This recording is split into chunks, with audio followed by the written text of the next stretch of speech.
Great. And you can leave my iPad if it's possible. We have the first info security question of actually, I must think if it's allowed by corporate policy to give open iPad to anybody from outside of our company. But to start the thing, I was looking at the topic as it was on today's program, and it baffled me with the number of keywords in there. There were, I think, 3-letter acronyms and up to 6-letter acronyms, which is kind of touching the borders.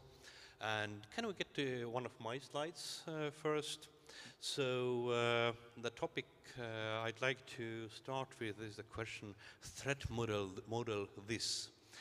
With security, I'm kind of seeing that we often sorting to the keyword bingo and looking for some check marks. I must tell that this is also a thing that pretty often customers are wanting. When I'm looking at the security products, what I'm seeing is something like I'm currently having on my own T-shirt also. So this is actually the T-shirt I made yesterday, especially for this event, with a number of things where we at Zone can do the check marks, which probably makes us way more secure, because there are some standards we are fulfilling. I actually grabbed this from something called Hardenize, which is doing a lot of scanning on different sites and giving these marks. So we are from the campaign that likes to collect the signs like the rosettes or whatever, which is the gamifying of the security sphere. And my question now to everybody, let's leave one of the keywords up, because we kind of, the list on the program started with TNSSEC. What is, or let's put the first slide, threat model up. What do you see as the greatest security risks from your position? Let's start from Lithuanian side. From our perspective, we are focusing on security for the registry data. So we think that it's important to have secure channels between registrars and registry, to have two-factor authentication possibility for registrars. We introduced it, but it's not mandatory at the moment, but maybe in the future it could become. So it's for a web interface. It's for EPP, of course, it's automated. And security from DNS as protocol. So it's mainly for us is to protect the domain namespace from the maybe DDoS attacks, which is not so easy with the DNS model because of UDP packets and possible spoofing addresses and so on.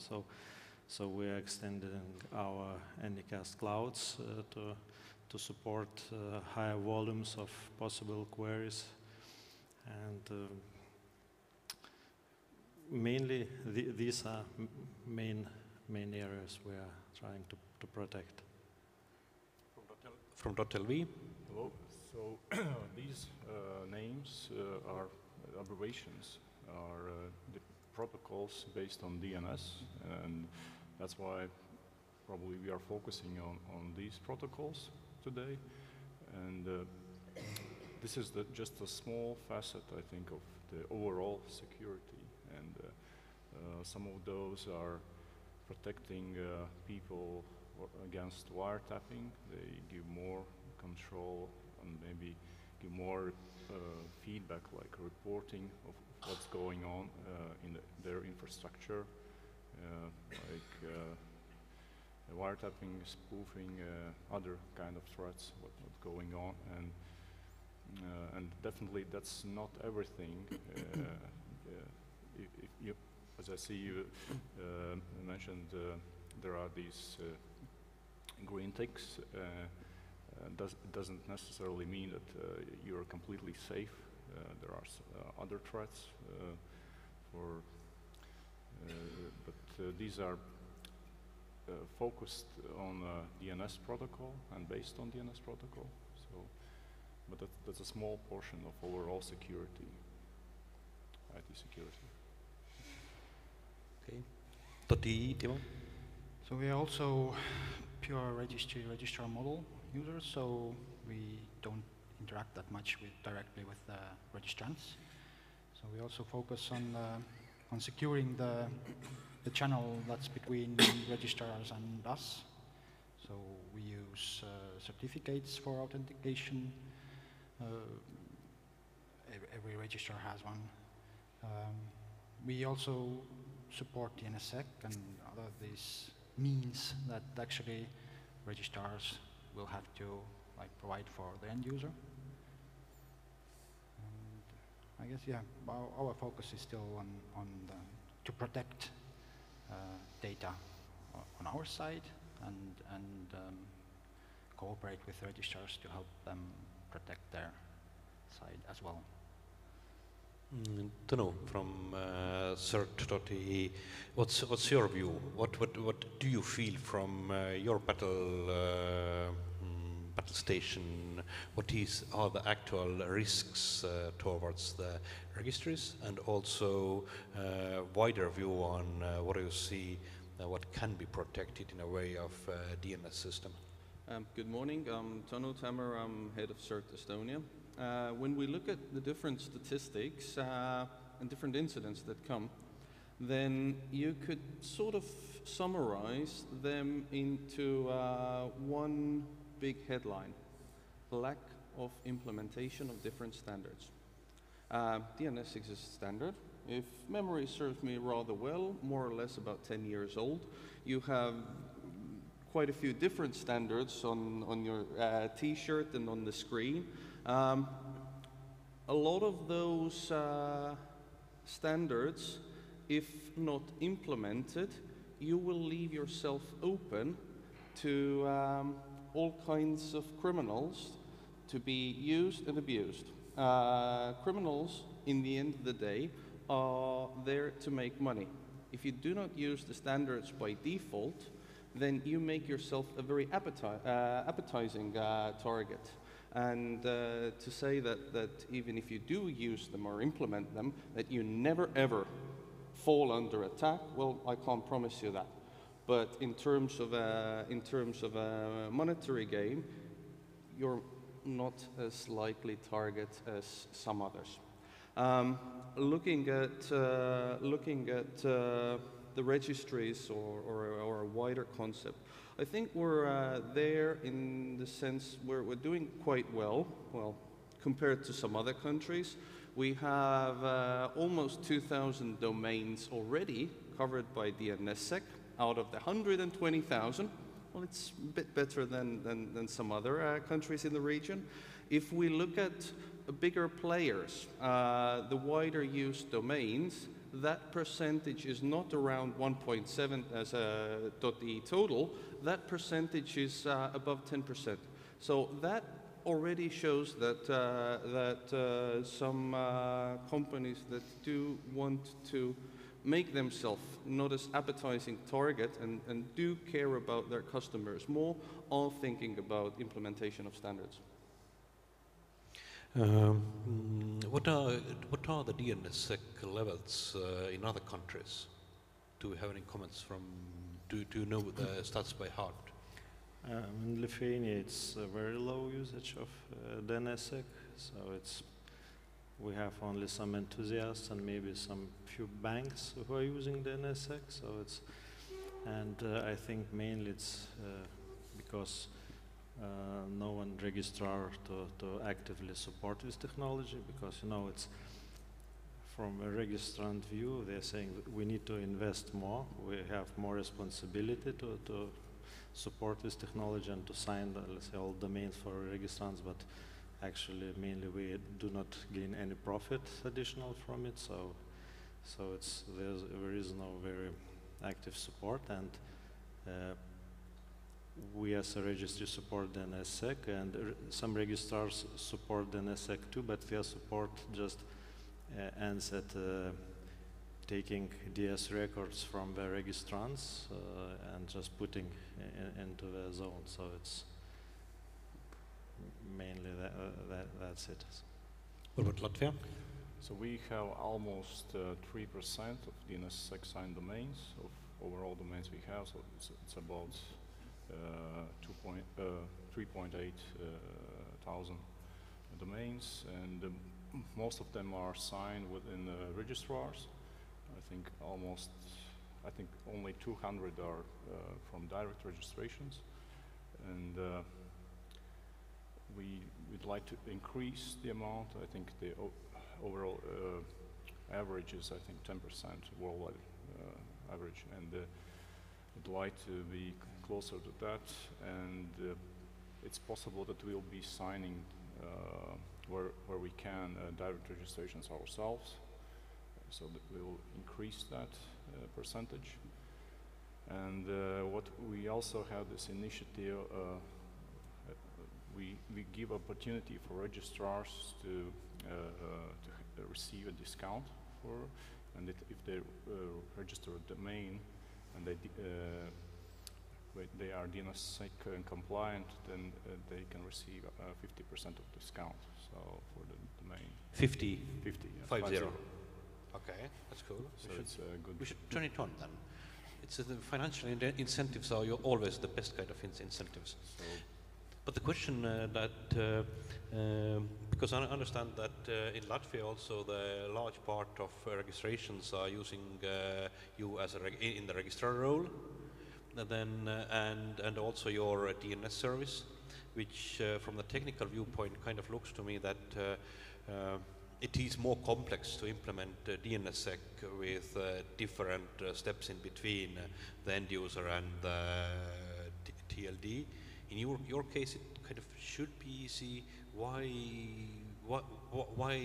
the percentage is so low? You have not just put attention to that, or are there some technical questions that you are seeing you still need to solve? you mean that for the direct registrations? Yeah. I think it was first we expected the growth from the registrars, and we always a little bit lag back so that registrars has this opportunity to expand, and we actually got signed. The zone got signed in 2012, so it's almost 6-7 years now, and it's probably the time that we get sign the direct registered domains, and hopefully registrars will follow as well, because it's a good financial opportunity as well. So. Timo, how do you see Estonian side with the low take-up? I know that we have at Zonit possible. We have not yet turned it on. I can comment on the side why is because it adds another layer of complexity to the process. And if you're looking for people who have broken DNSSEC, then hi, look at me. It happened last year, and I, under my marketing hat, asked my colleague to add one subdomain. I don't remember what we were exactly doing, maybe some kind of help knowledge base or something like that. And we had extra security, of course, for our own domains and everything. And we managed to break the DNSSEC of zone.de. So people who were coming in the morning to log into the webmail were unable to do that because we had kind of dropped a ball, because we had made the system complex. We had tried to make it robust and working for everybody, and it yeah, for an hour until we got it back up and understood what had gone wrong. Hopefully we are not going to do that again, but we did have first-hand experience with problem of that. And I've had also, while talking to or supporting customers, people who have moved away from us, or moved their name servers away and not noticed that they have turned on the DNSSEC and started to get very strange results with the websites working in some locations, not working in others. And per tracing, it turned out that as the DNS resolvers, not all of them are actually requiring DNSSEC.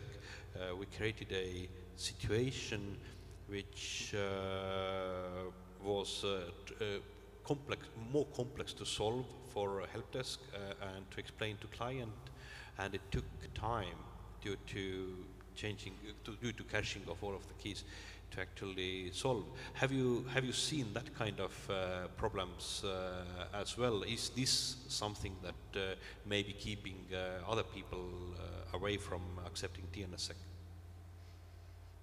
You agree? Yes, as mentioned, we have like 1.6% domain signed. With that, it's a bit, DNSSEC itself is a kind of a bit controversial topic for us, because we have very different opinions. We don't have like this consolidated view how to do this thing. So, can you describe what's the difference of the view? well, my personal view is is that well, I don't actually value the race for most DNSSEC signed domains in the zone that a lot of registries seem to have, because DNSSEC adds this extra complexity to the stack, and I see that it creates value for institutions that deal with money, deal with sensitive data. So these are banks, these are internet stores, these are medical companies, governmental institutions, but other registrants that just hold their own personal blog, share their pictures, have their static company information page, they don't win actually anything from adding DNSSEC. You are not seeing the threat model for that? Yes, because DNSSEC protects from man-in-the-middle attacks, DNSSEC spoofing, and these are type of attacks that like more high-profile stuff. So DNSSEC should protect the internet user and internet users' data while they are using some very important service, let's say. So that being said, if we look at this 1.6%, actually almost none of the really important companies in Estonia are signed. So no banks, very little governmental institutions, very little amount of internet stores. So this is something actually to worry about. But DNSSEC has very different number of players. So you have registry, we support DNSSEC. We have registrars. Out of all of our almost 50 registrars, only like close to 5 support DNSSEC. We are very lucky that Zone does, because out of this 2,000 domains, almost all are Zone clients. So, but when we look at the end user side, we have practically no support from browser providers. We have practically no support from operating system providers. So it all falls down to ISPs. We are, again, I would like to think that it's a fruit of our hard labor, but mostly I think we are lucky that the biggest ISP in Estonia actually validates DNSSEC. So 60, maybe close to 70% of internet users and companies are protected. But this is not the same everywhere else. So looking at this whole picture, I think we try to more concentrate to get these really important registrants signed, but we are not actually doing any financial incentives and stuff to motivate registrars to sign everyone. You look like you want to add. Not just the observation about, you asked whether we have similar problems of broken zones because of DNSSEC, then yes, I think currently, as I'm speaking, we have, from those 3,800 I think 0.5% are broken. So in average it's 98.5 something are working correctly, and then from 2 to 0.5% we have broken zones, DNSSEC broken zones. A while ago we also had an incident with 2 registrars where they had a misconfiguration and all of their domain names were incorrectly signed. So how long it took to solve the problem? We just called them and informed that domains are broken, but it was for maybe a few weeks, yes, time. Wow. I suspect that Few weeks. those domains were just probably not in active use, that's why. So they were probably parked and they didn't notice that. Maybe that was the reason. And so we had, at that time we only had 80% of correctly signed domains from those DNSSEC signed.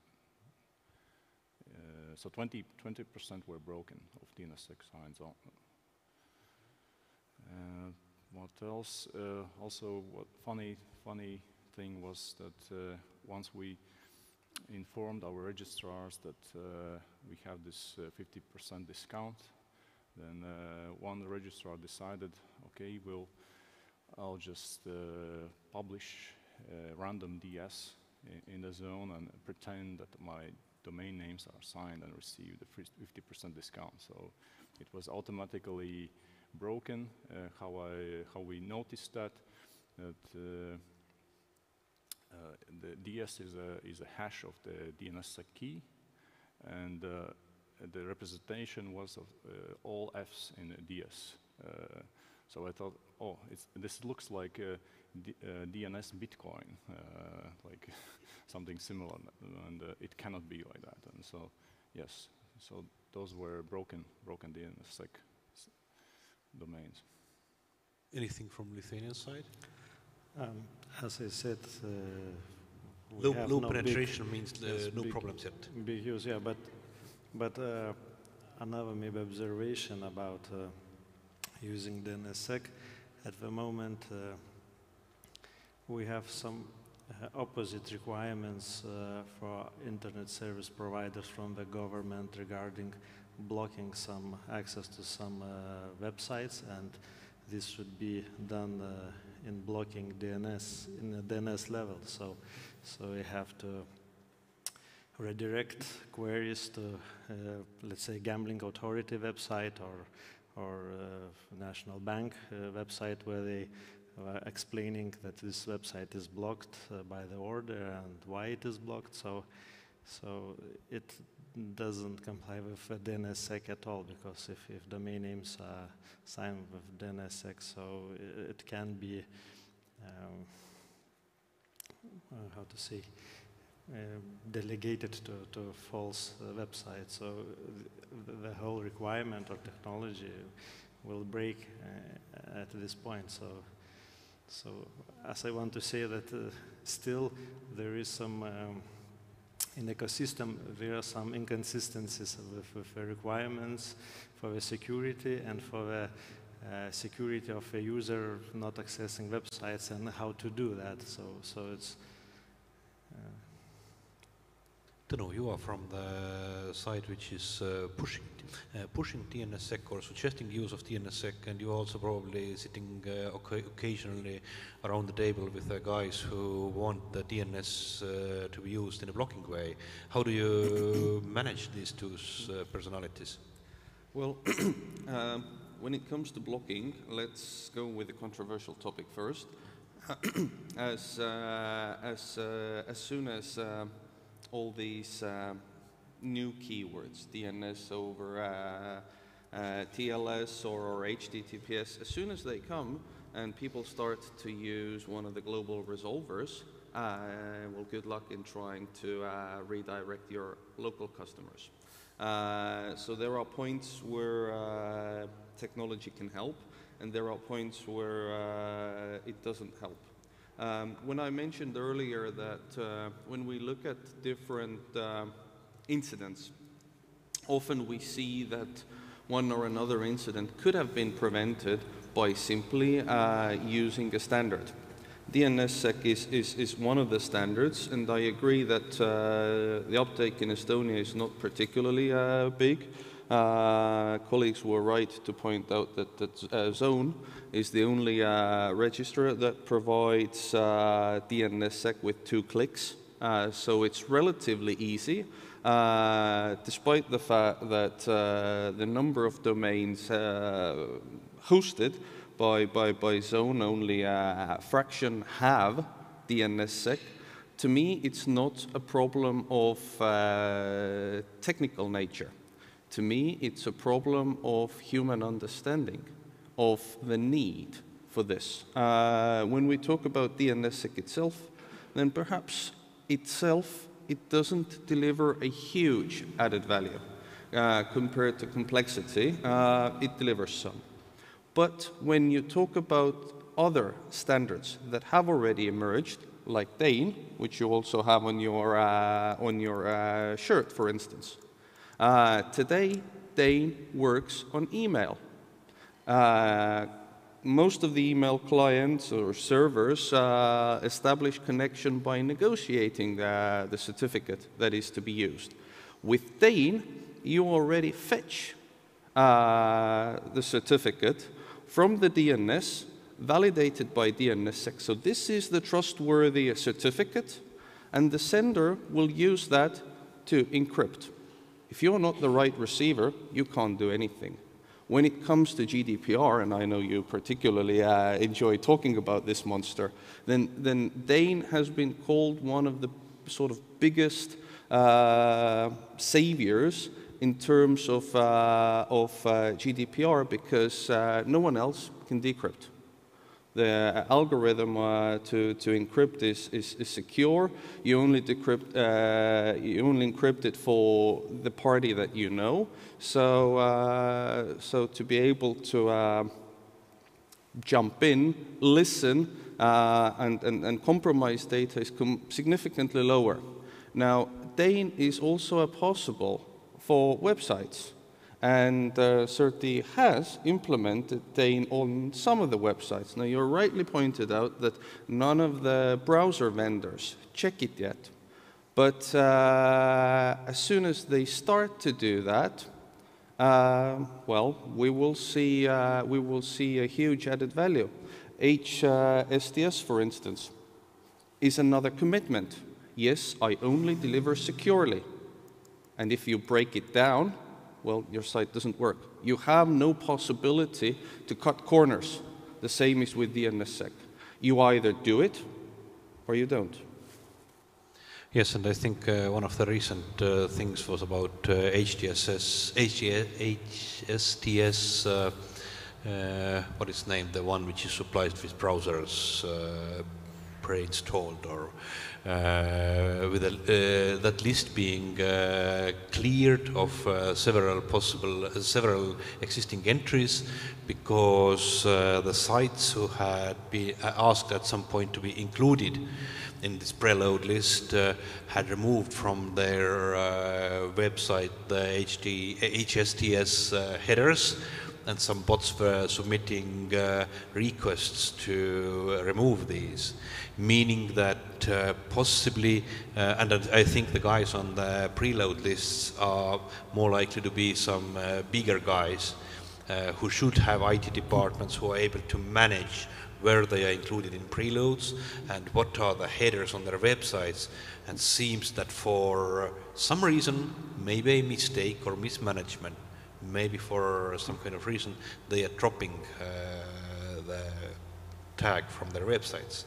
So I'm kind of seeing that the main problem, we are actually having here in the discussion two interesting outcomes.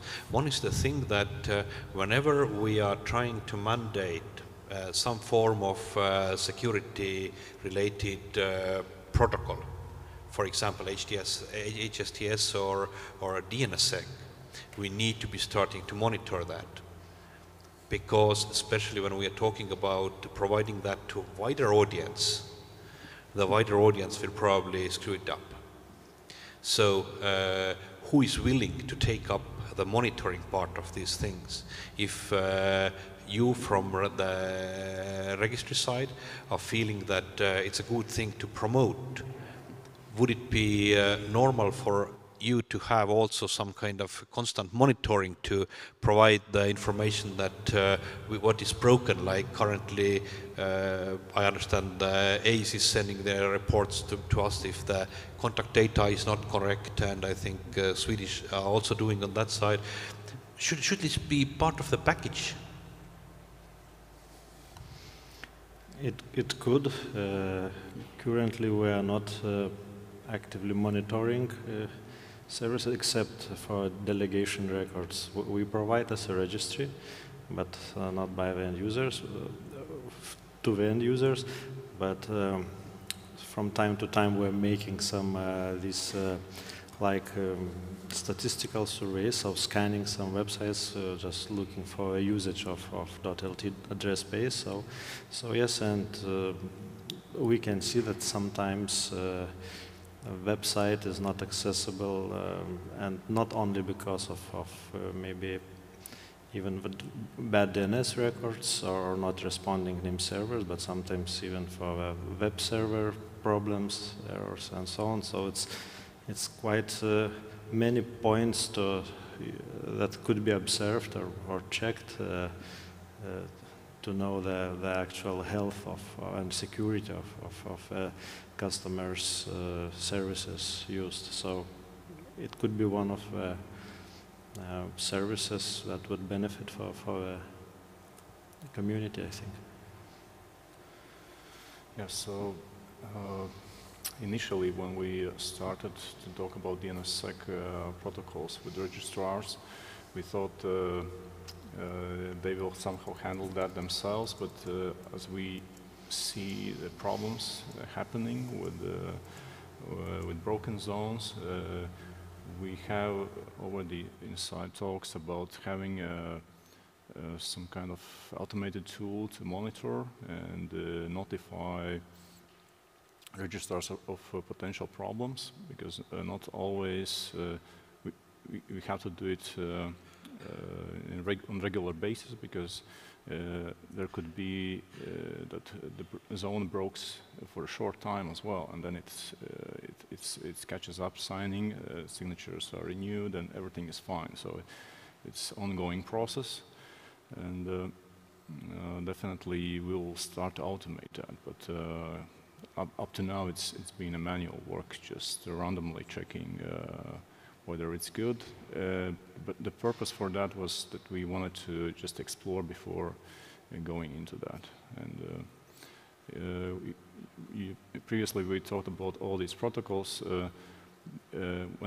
When we started to tell people what's DNSSEC, they thought, oh, finally there is a thing that will encrypt my DNS traffic. And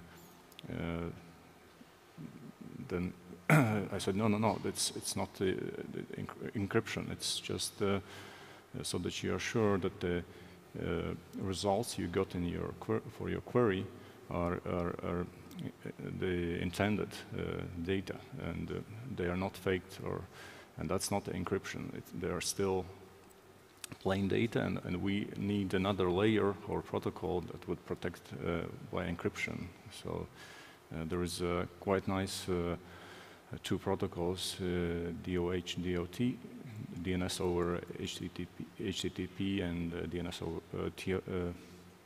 over TLS. I think it's TOD. It's something else. I think I copied it from somewhere without reading. So it's vice versa. And yeah, so should be definitely. Yes. So they both are pretty good as technology. The only thing what I don't like personally, that there is DNS over HTTPS is implemented inside the browsers, and if it's at the moment it's configured for one specific provider, and if it's going to be turned on by default, then the users will not even know that the DNS would flow through this channel, And the threat here is that it's controlled maybe in a single hands. That's what I don't like. I would like to have some ability to that user would understand and he has some preference to where. And this is actually, these are nice solutions which are working on the user side, which are providing some kind of clear benefit with its added risks, as you mentioned, of maybe one single provider having too much information or too much control of the system, and it will happen without us doing anything. And we can't even probably do anything to stop that. Actually, it is happening particularly because we're doing nothing. Customers want to feel secure. If we are not delivering the secure solution, Google, Cloudflare, Mozilla, etc., will come to our rescue. And they will also rescue us out of the picture. Now, how do you imagine you have a particular domain or particular IP addresses which is for internal use only, and you want to access that service over a browser, and so far you keep it an internal name service, not publish it outside. If the browser goes to America or Australia to resolve it, you will have no other choice but to send it there, and imagine all the possibilities that come from there. Hopefully the servers in America or Australia, not like the Cloudflare servers that were serving Estonian Ministry of Defense information from Moscow. So there have been different issues. But are there things that the people on stage can actually solve? Because we have come to the question that the DNSSEC is a fine thing, it creates complexity, it probably creates work for some people. Work means more money, more workspaces, so basically if I would be a politician I would be telling that yes, let's use DNSSEC, that is going to bring more workplaces to the people in my district, and something like that. Other things we can actually do from our side, which do make sense, because I tried to ask in the first round that do you see any actual threat models, and I think Tõnu at some point sideways mentioned that there might have been one case where DNSSEC might have proved useful. But that's not kind of a thing we need to be all working then on. If there is, maybe there are things that are daily useful. Did I interpret your sentence correctly? Well, you're provocative as ever, in a good sense. We have seen cases of PGP hijacking, whether by malicious activity or by simply people making mistakes. People do make mistakes. DNSSEC can help there. As I mentioned, DNSSEC can help you to prove your GDPR compliance. There are a number of different upcoming standards that will rely on standards implemented or published in the past. So if you do not build your baseline layer, it will be very difficult to make the next leap. With connecting the DNSSEC to BGP hijacking, you mean that if the BGP gets hijacked, then the name servers served from wrong place would fail? That's the logic. Am I correct? As much as I understand, you have the better possibility to redirect traffic. And with the DNSSEC, it just doesn't sort of want to flow in that direction. Does anyone else see things that Timo? You had a list of things you didn't want me to ask. What was on the list? And also you told that you have two views on the things related to DNSSEC, and you said that describe the part that you see it doesn't work, which I completely agree. Is there also the part which you don't agree and which you had the other part of DNSSEC attitude? Well, DNSSEC itself is a good thing, and I see more value in Dane, yes, because all these older generations still uses email. So signing emails with Dane, good thing.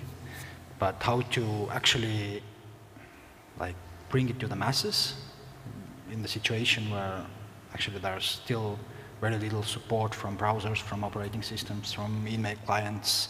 So we can make the push, but it's still a little use, and we cannot, how to say, convince Microsoft or Mozilla to make the implementation on their side. Bigger registries have tried, and with no luck still. So it's a question whether to do it and hope that one day someone turns it on. With already mentioned DNS over TLS and HTTPS thing, we already see that browser providers try to take things on their own hands, not to wait after operating system providers and other parties to solve things on their own. And thus, I do agree that this takes or pushes us as DNS providers out of the picture. And this is something to worry about, definitely. You earlier asked about monitoring. While doing the push, I do agree that this is a good thing to do, to monitor that everything goes well, because this is the critical time, because if something big fails, it's basically ruins everything. But in the long run, I'm not so sure that this is something that registries have to do constantly. So we do have a lot of discussions about things like this, what to monitor. We have tried monitoring some stuff, but yeah, we don't have this like view yet what to do with everything, DNSSEC and Dane, and whether to push it or wait a bit more to see what happens. So my feeling is that it's almost a decade since I started to look at DNSSEC, and I think over this time many tools have been getting better and better. So many bugs have been fixed. So it's pretty safe, I think, to use, and if there will be... Nobody wants it. The question isn't that it's old and it doesn't have bugs, which is very good, but nobody kind of... I don't see people actually wanting that. Even when we are having some nice two-click toggle, basically, which with the green icon of shield, which by the study of neural marketing is something that will trigger people to turn it on, because the green shield mark is something which is kind of very treasurable thing, but there's no point in most of that. I think some software solutions, even non-commercial, are offering you this opportunity to enable DNSSEC out of the box, so it will just work. And if you scroll back to all the protocols, I can say, do you have the overall image of the, let's say, I would say must-have protocols today are DNSSEC, you could have CAA, then SPF, DMARC, HSTS, TLS. Those are must-have, I think, today. So, and those are not... Do I miss anything which you think without what I'll be not safe on the streets of Tallinn? No, it's, I'm not sure about MTA STS. So it's, and Dane, you said it helps the encryption. I think it's more like stapling and saying that you are using this particular certificate, which is good, but it's, I haven't seen many mail servers which are like working out of the box today. Maybe there are some patches for that, but it will become something, but it's still based on DNSSEC. If we don't have DNSSEC, then there is no reason for Dane and some other protocols, but they are heavily based on DNSSEC, and it's time to use it. I think it's mostly up to registrars to support all these DNS features, all these DNS records, because usually it's registrars named servers must support web interfaces. They can manage, must support these technologies. Yeah, yes, but sorry to interrupt, but kind of the question was that what we here as registrars and third interested parties can do about the security of our TLD's zone, thinking wider, not only the security provided by you, like you started telling about the two-factor authentication and so on, but I'm reading that in a wider way of kind of the .de space, for example, that CERT-E is concerned. There are similar guys and girls in .lv and .lt certs. What are the things we as the wardens of this natural resource or national resource must push? Are there any problems that we can actually see that from registrar side and registrar side we must push, because otherwise the security of our general reputation of .de, .lv, .lt will be dropping? Yes, but we can't push too much because, you know, it's open market. So if there will be some mandatory requirements for some TLD, so the price could rise for the end price for the registrant, so they can just move to another TLD. So it's, you know, it's more than 1,500 of them now. So it should be, I think, not revolutionary way, but evolutional. So it's all stakeholders, like software providers, browser providers, should elaborate on that, implementing support for some these services, email software providers, and so on and so on. It like was with IDN domain name, so it's almost 15 years till we started, and still people not using them very much, and sometimes just because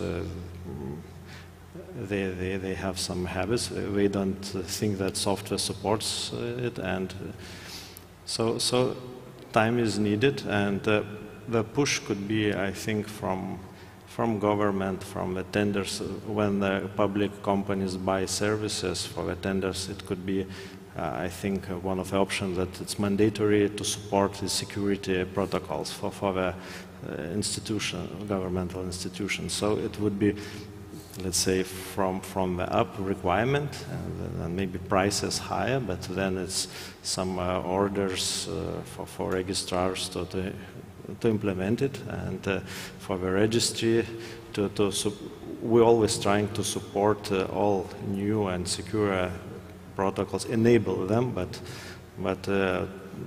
to have all the chain till the registrant, so it's much harder because. So basically, security is okay until it doesn't make us sell less domains. I'm very sorry for posing the question. I can't completely understand you in the business of selling domains, and and I was kind of hoping to get from this panel the answer that yes, the fact that Estonian.de or .lv or .lt is the best TLD because we are the secure, we are guaranteeing the security. You are in the safe neighborhood. You know that our premium price of the domain compared to .eu is guaranteeing that no spammers are registering .de, and because we are needing this legal doc and something like that. And it kind of seems that security is more of a hindrance to actually providing services and providing secure internet. Tõnu, do you see such attitude often? Well, when you pose these different acronyms someone from the street, they have no idea what you're asking them. If you ask them, do you want your data and your communication to be secure, you can imagine whether they will say yes or no. Of course they want that.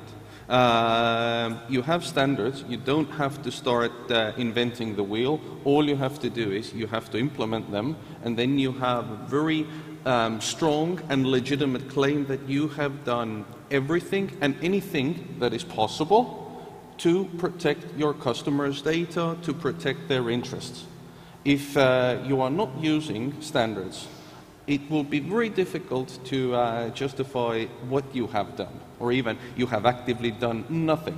Now, when you ask whether .de is a safer domain, then to be honest, we see a lot more .space domains used to deliver dubious services than .e domains. So yes, .e domain for sure is much more trustworthy to customers. And if you go to the street and you ask the same, you have two domains, two different web shops, where from would you rather buy? And they would say, of course, I will buy from .de, or from, let's say, from .eu or something there. From somewhere else, they don't trust. And it's important that we keep that trust. How do we sell security? I was, or we were with Sulev were on CloudFest, which is the hosting industry's event, and there was also a night talk on different TNS-related questions. And we talked after that to a guy who was on technical level pretty high in, I think, GoDaddy, and asked about the DNSSEC question and how to sell security and what they are said and told about our position in Estonia. And he said, it's very simple business-wise. You just turn it on for everybody and then ask money for turning it off. And we kind of thought that, okay, it's a bit against our point of not being evil. But money-wise, it kind of seems to make sense. Let's protect people by making it more expensive to be insecure. And look at the things like that. So also maybe there should be, from the side of the registry, the question that domains which are not secure, maybe there should be also some kind of, on that level, a price penalty to say that if you don't support DNSSEC, then okay, you can very easily pay a bit more for us and have a cheaper registrar. Or you can go to the guys who are offering services with DNSSEC and get the cheaper domains. And this would, in my such a hypothetical view, drive more registrars to start supporting the DNSSEC. And when you add the monitoring part to upkeep of the security, then you could actually provide some valuable service, because the standards are nothing until somebody is going to check for them to be fulfilled.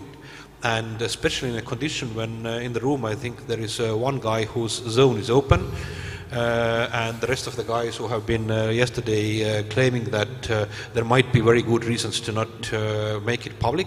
So good.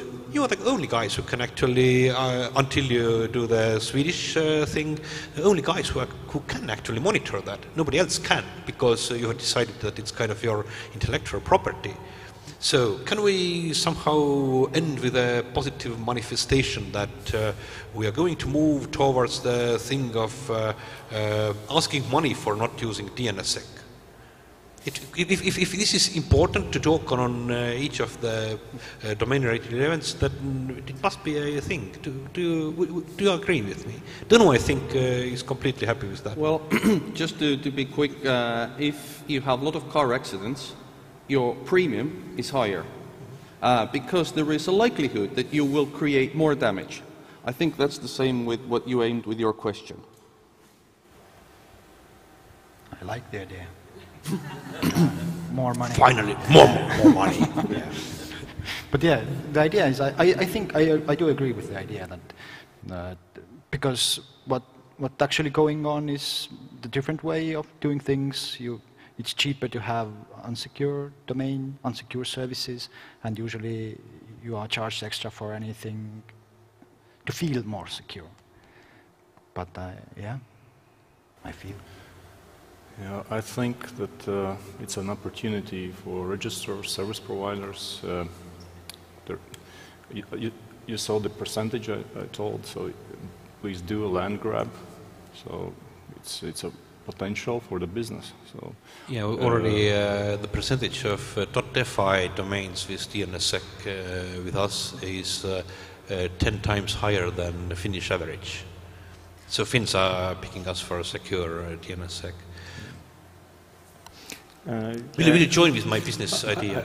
I think that the registry can actually distinguish registrars who would support DNSSEC and maybe even financially make a difference between supporters of DNSSEC and no. I think in .lv they have quite nice example of making more DNSSEC enabled domain names, but at the same time, as you mentioned, the monitoring is essential because the registrars sometimes can just try to use it just to make cheaper domain names, but not to make secure. So, you know, it's only signing, it's not making secure if you do not take care of the signatures and so on. So the whole idea and process should be supervised. So. With this positive note, we're ending this panel. Hopefully there will be somebody who will be going to take up my business side idea of actually driving the security. But my idea, everybody. Yeah, Google will be doing that also. But anyway, and especially I hope that there will be understanding that there is no security without monitoring that the security is actually implemented. Thank you all, and thank you. We'll give the stage to next panel, if I'm not wrong, or coffee.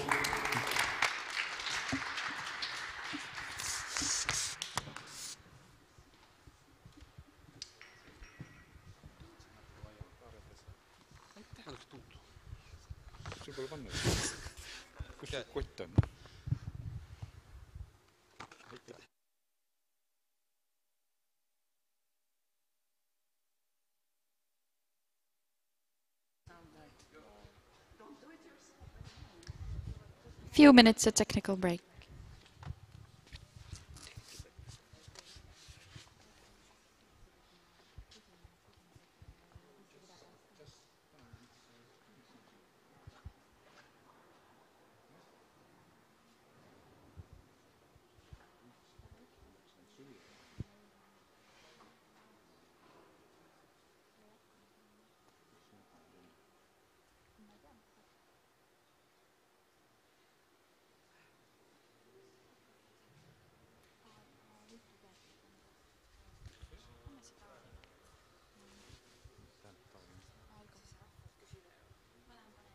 Istame kõrvuti, siis sa saad mulle anda. Viidid ka.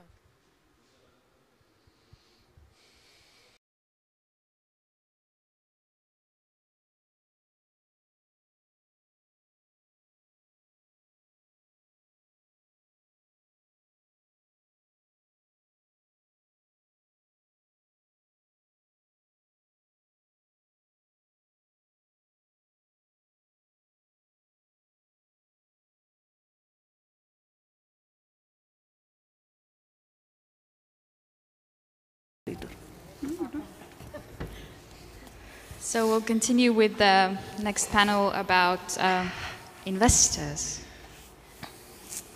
And we have Olgi from .se, and you'll know Katrina from .lv, Diva from .lt, and Helen from .e. And I'm Marja from .e, so I'm going to try to get you some information out of them. So we want to talk about investors. We call them domainers actually, but investors sound a lot more better, I think. So I would actually start by asking you, how do you see the investors? How do you, in your registry, in your respective registry, is it a problem? Is it a negative thing? Is it a positive thing? Or how do you deal with them? LG? Yes. I would say so. In the .se registry, we call them we call the domainers or the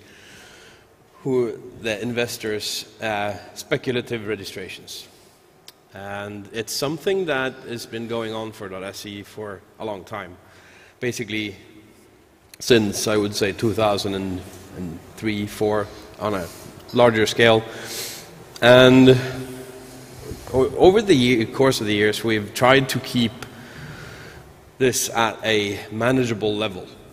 For us, that means about 8 to 12%.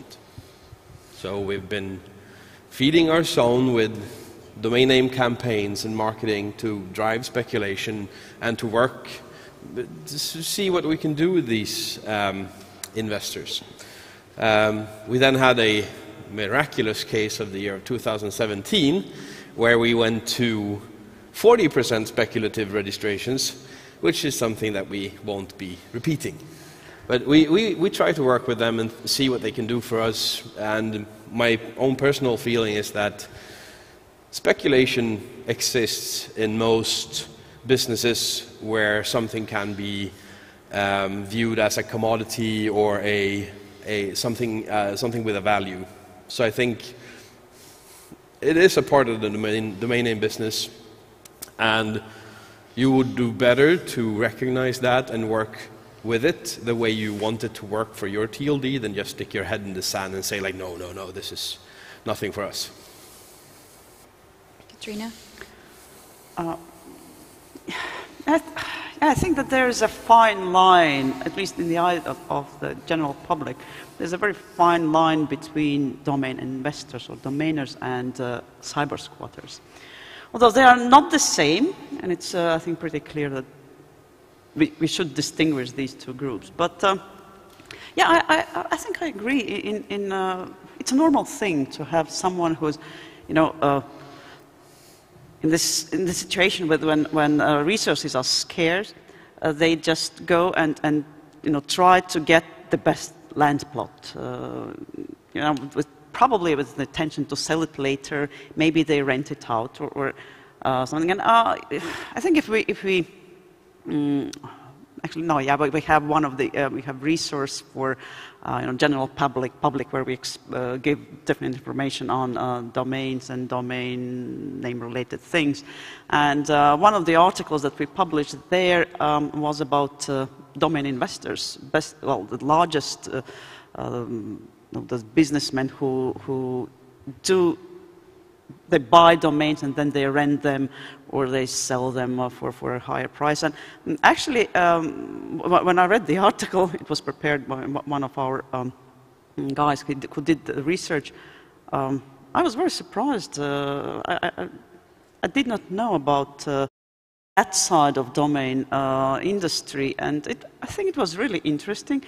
It wasn't about .lv. I have to say that we have never seen such a this domain investment at such large scale as some other registries. Yeah, I think it's a business model, and it's a legitimate business model as long as it really it doesn't cross that fine line of being cyber squatting.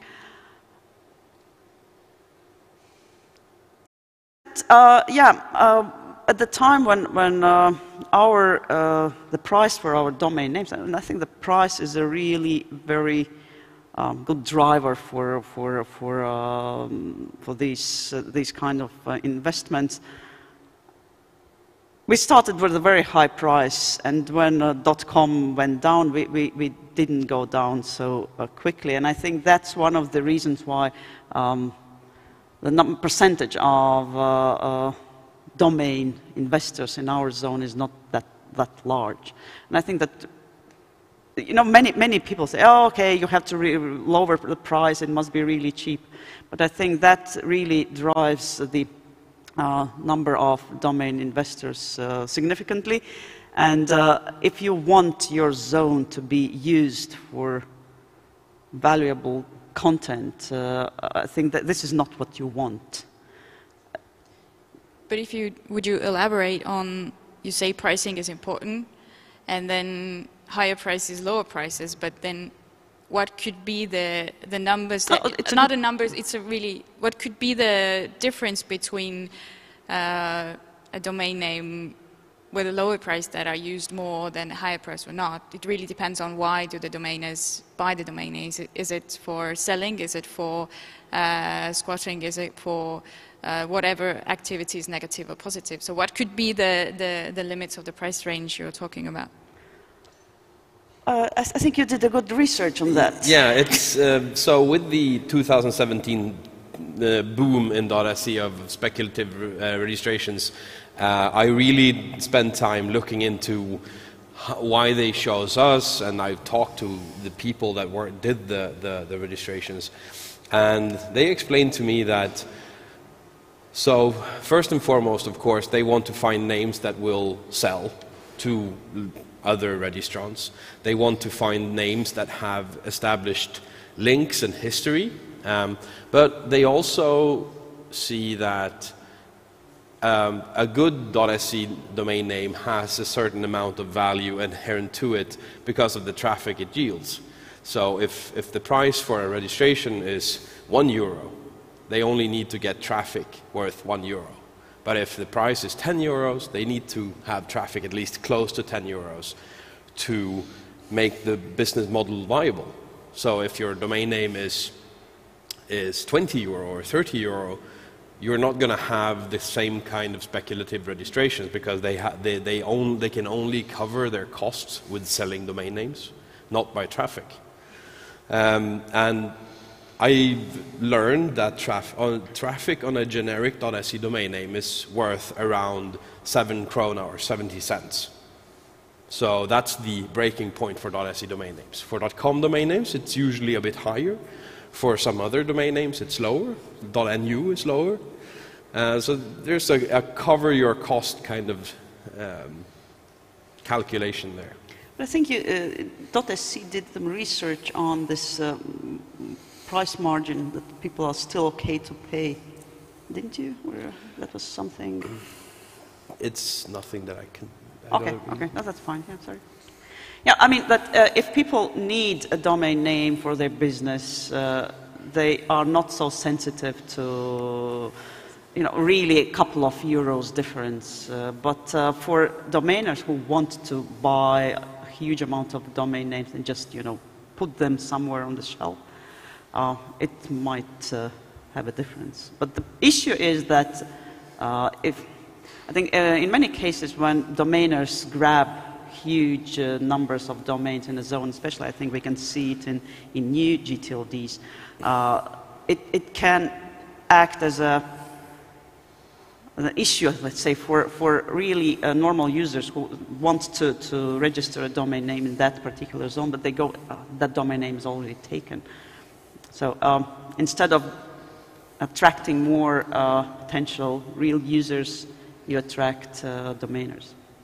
I guess it depends from where the registrations come from as well. If I'm not mistaken, in our case with the huge amount of Chinese registrations, yes, they really like the short as possible can be 2-letter, 3-letter domains and 4 letters, but still a large amount of the domain names were actually letters and numbers compared.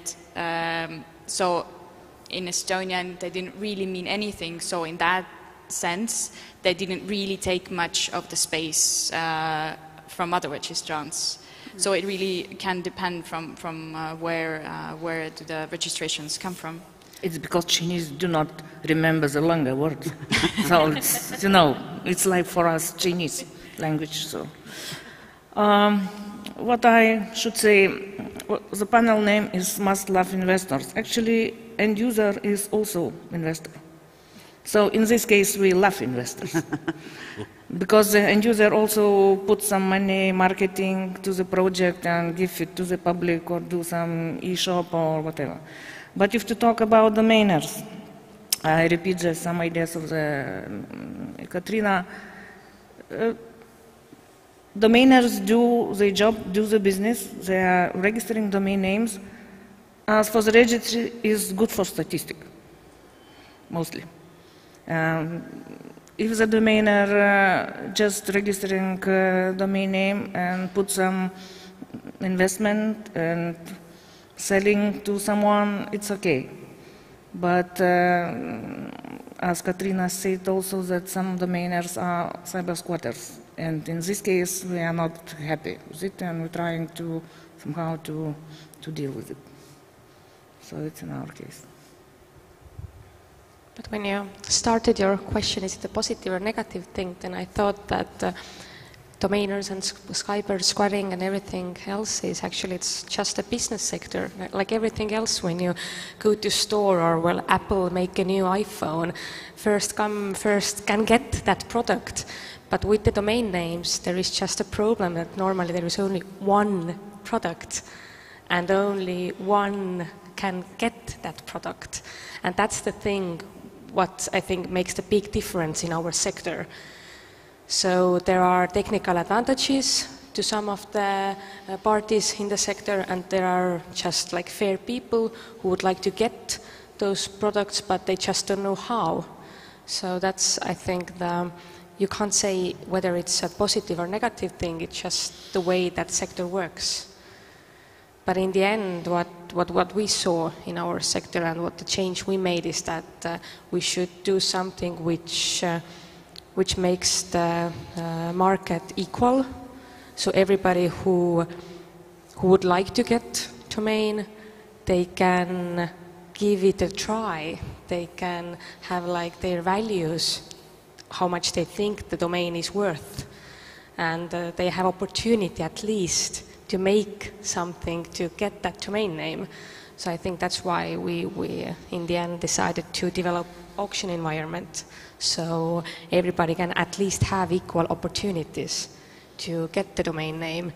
In the end, it's up to them how much they are willing to pay.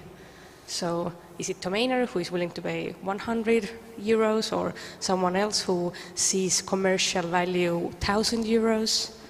So it's up to the market to give it a try. Well, yeah, you, Katrina and Daiva, you both said that, you know, the domain is, if it's for type of squatting, then it's a negative thing. If it's investing, then it's a positive thing. But all in all, the registration is the same. So if we try to deal with one, we'll deal with the other. So is there really, is there a solution? I think it's not that simple, because type of squatter or cyber squatter, they bring you additional layer of problems. They break the law. Sorry? They break the law. Oh, well, usually. we do not have any law saying that you're not allowed to register a type of squatting domain name. But what they do, well, actually, no. In a sense, they create an environment when legitimate domain name users, they, for example, register one domain name, and they think, okay, that's enough, that's fine. And then somebody comes and says, oh, yeah, but you see, I've registered different variation of your name. Would you like to buy it? And all of a sudden, this is the domain name they really want. They didn't want it for 10 years or something, but now this is the one they want, and they believe that they are entitled to this domain name. And then they come to you and they say, why did you allow this guy to register this domain name? It's clearly mine. Yeah, but you didn't need it for umpteen years. And now, why now? Yes, but now he had registered it. You see, and now I really need it, and you have to, take the domain name away from him and give it to me. This is what I'm talking. It costs your registry much more because you have to explain how this market, let's say, works. And yeah, so domain name investors are the ones who register nice names, and then they try to go to the secondary market to sell them, or somehow get others trying to, well, they show why this particular domain name might be valuable for your business. But typo squatters and cyber squatters, that's a different model, and yeah, I think it gives you more work.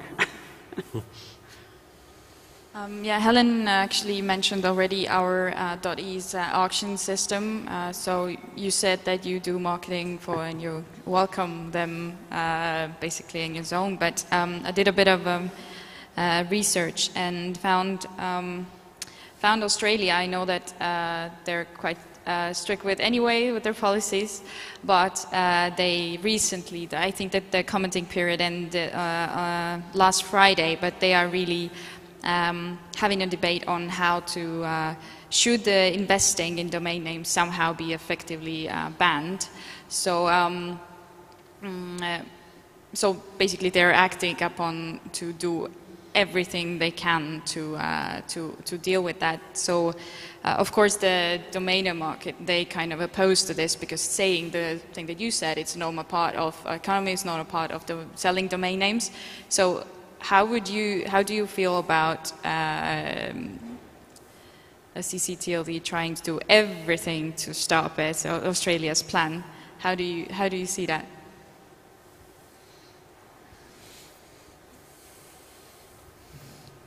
I would say so. I've recently learned that Australia also has a long history of being quite restrictive in different ways, who can register a domain name and who can, what you have to do to be able to have one.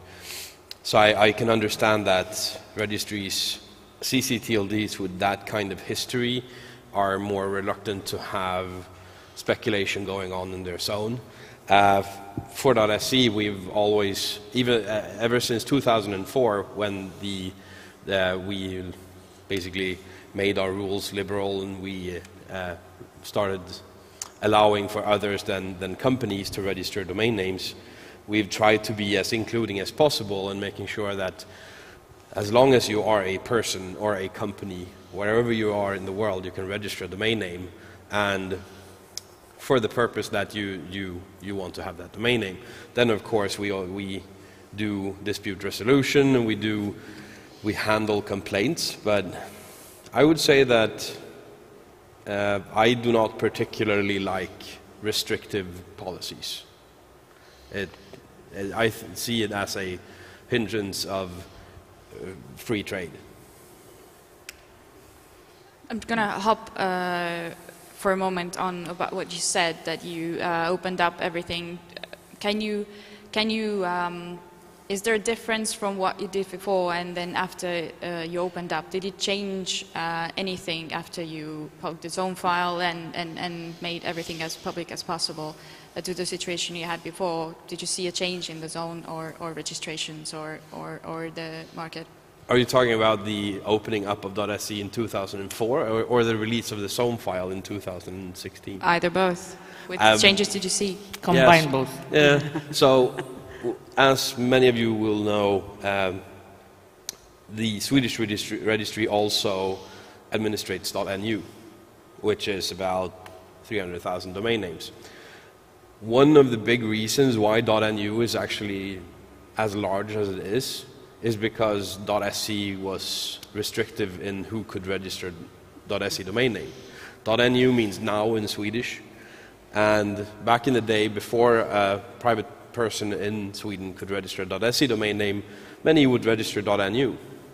So what we really saw when .se was liberated or was removed its restrictions was that it started to grow exponentially with people coming online, going to the internet. Small companies that were not registered as companies before started registering domain names.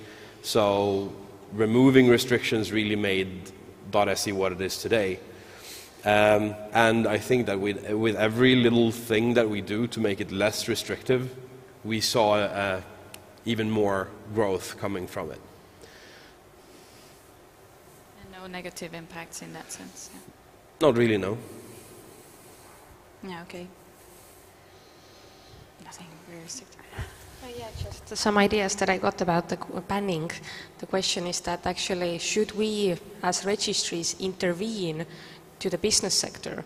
I mean, we are all, as CCTLDs, monopoles in our sector. We are the only one who can sell such a domain name. But should we go to the second-level market business and actually start intervening their job? I agree with LG that too much regulation isn't, I don't think it's good, because as a lawyer I would think about competition rules. Can we actually ban such an action?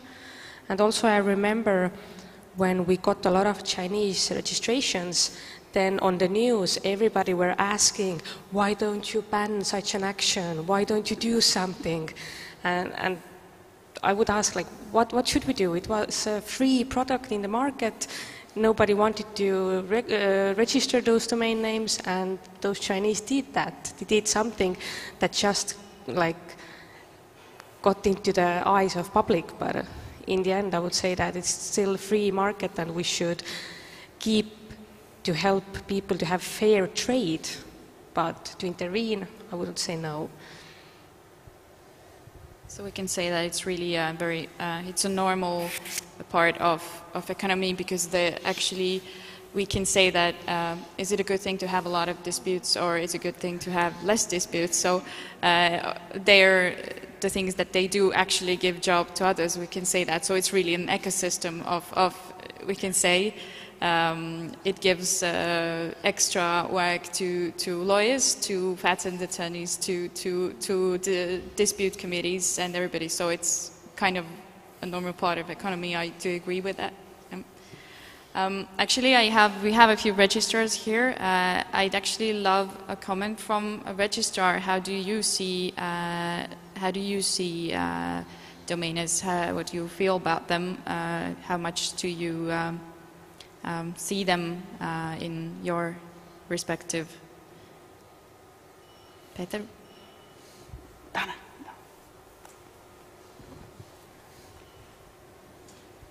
Yes, from our side, we are mostly seeing them in a way that the domains that become free are moving away to some other registrar who is apparently happy in providing the domainers with quick registration possibility.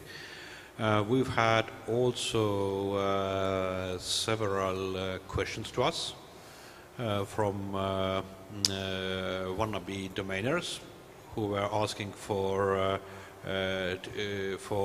let's say, priority registration services, which by their description exactly looked like being used for domaining. And our stance has been that no, we are not making any kind of special deals for these, because we kind of find this part to be a grey market. And when we want to be honest, and especially considering our market share, the possibility that the previous domain has been also with us, well, the domain has been registered with us, then if we'd offer somebody the possibility to buy it and be again with us, and then there would be the call to the help desk telling that how could that have happened? You have, I don't know, some bad people in your company and so on. So we are very strictly keeping away from that side of main domainers. We do have as our customer one foreign company who is having a number of domains with us, and but they are probably more acting on not so fast registration, but more deeper analysis and things. So it's not drop catching, and we have had no problem with them. So generally, whatever you are using domains, it's okay. But if we are seeing the actions which are like kind of against our customers who have let their domains expire for whatever reason, often the question is that for average customer, the question of domain, email, and hosting is complete. It's basically the same, or it's completely a sphere of information. They are not willing to go deeper, and the things, the bad things happen. So we try to kind of keep a neutral position and not have the situation, because there are real calls to our help desk, also with new domain registrations, in cases where they are telling that somebody else has registered the domain before me, and we are always investigating all of the cases, and we have with our internal investigations come up clean that there is no possibility. They have been probably speaking too loudly in a pub, and or to their not so loyal friends. So this is our position. We want to be the very honest registrar. But better, another question: should registries do more in that sense, to, or act as openly as possible, or do something to try to restrict it? I think it's very difficult to restrict it, because again, unless there are questions of typo squattings and things exactly go against somebody else's intellectual property, which is a problem. But I know that there is much to do. I actually do like the let's say anti-drop catcher auction model that .de has implemented.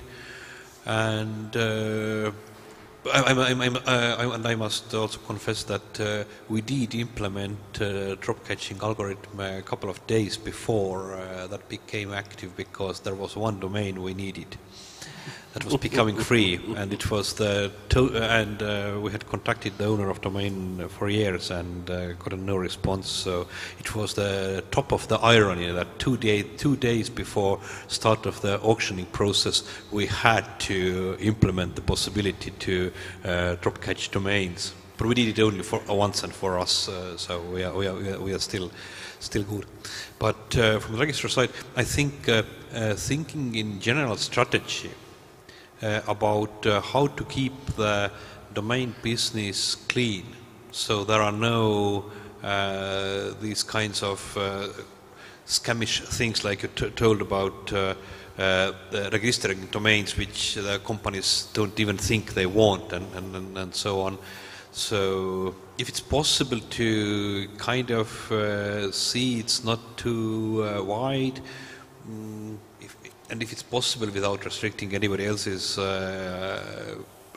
legal rights, then that's good. But being on these spheres, I often see that being the neutral guy, see, my hands are clean, is actually the only position, and this is why we like the registrar's position in a way that we try to provide level playing field for everybody and not do anything stupid. And if we are doing some kind of limits or some kind of special on limits, then everything should start with the SE's example of publishing the zone file by doing risk analysis and having external parties extensively tell that, okay, this is a problem, solution to that is like that, are there new risks opening using that? And I think this is a very, very model approach to all of these questions. We should not just think that we have a solution, but have somebody write a paper about that, and then we can see. Thank you.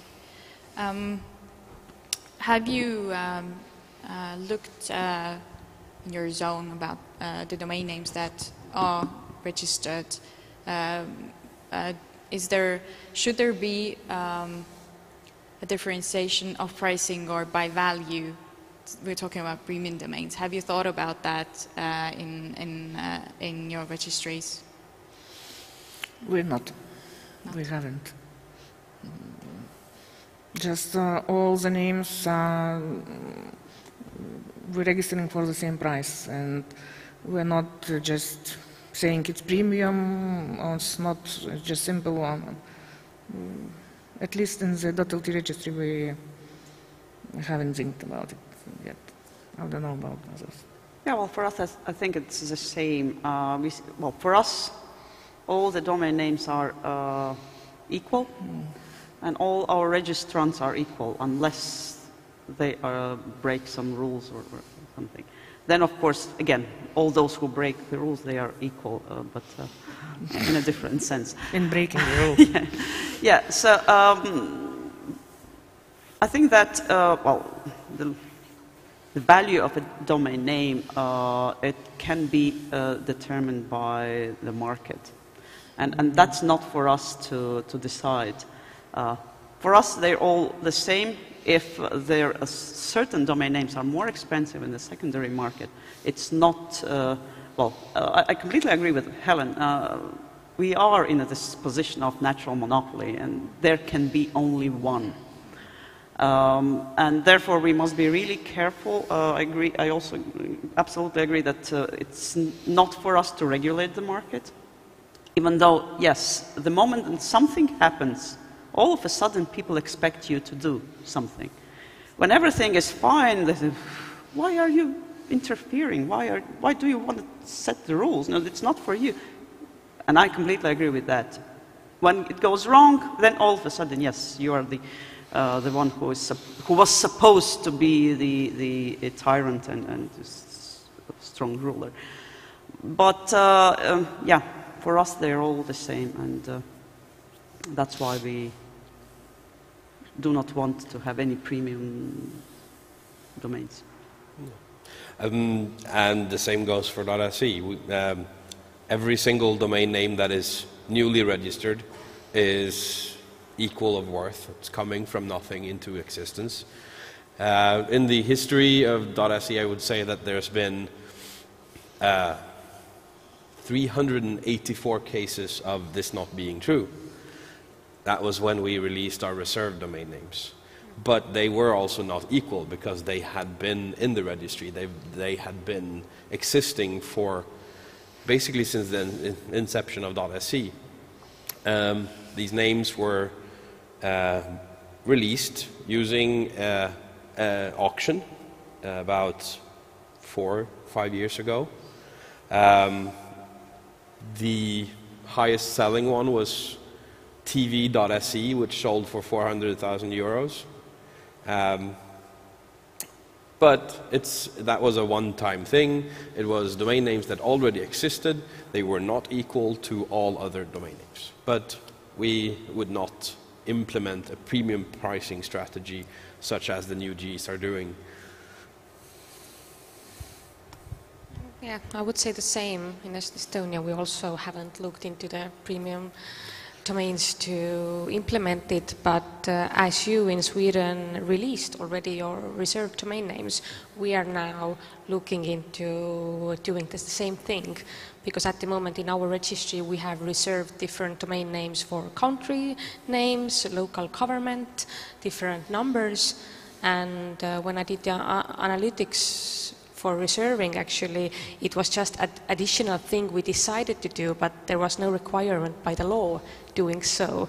So now we're thinking to release it because there is actually no legally binding rule to keep it, and it's just another resource for the market that we're now keeping for ourselves. So that's, I think. And you are planning to release them in the auction? Yeah, exactly. The same thing.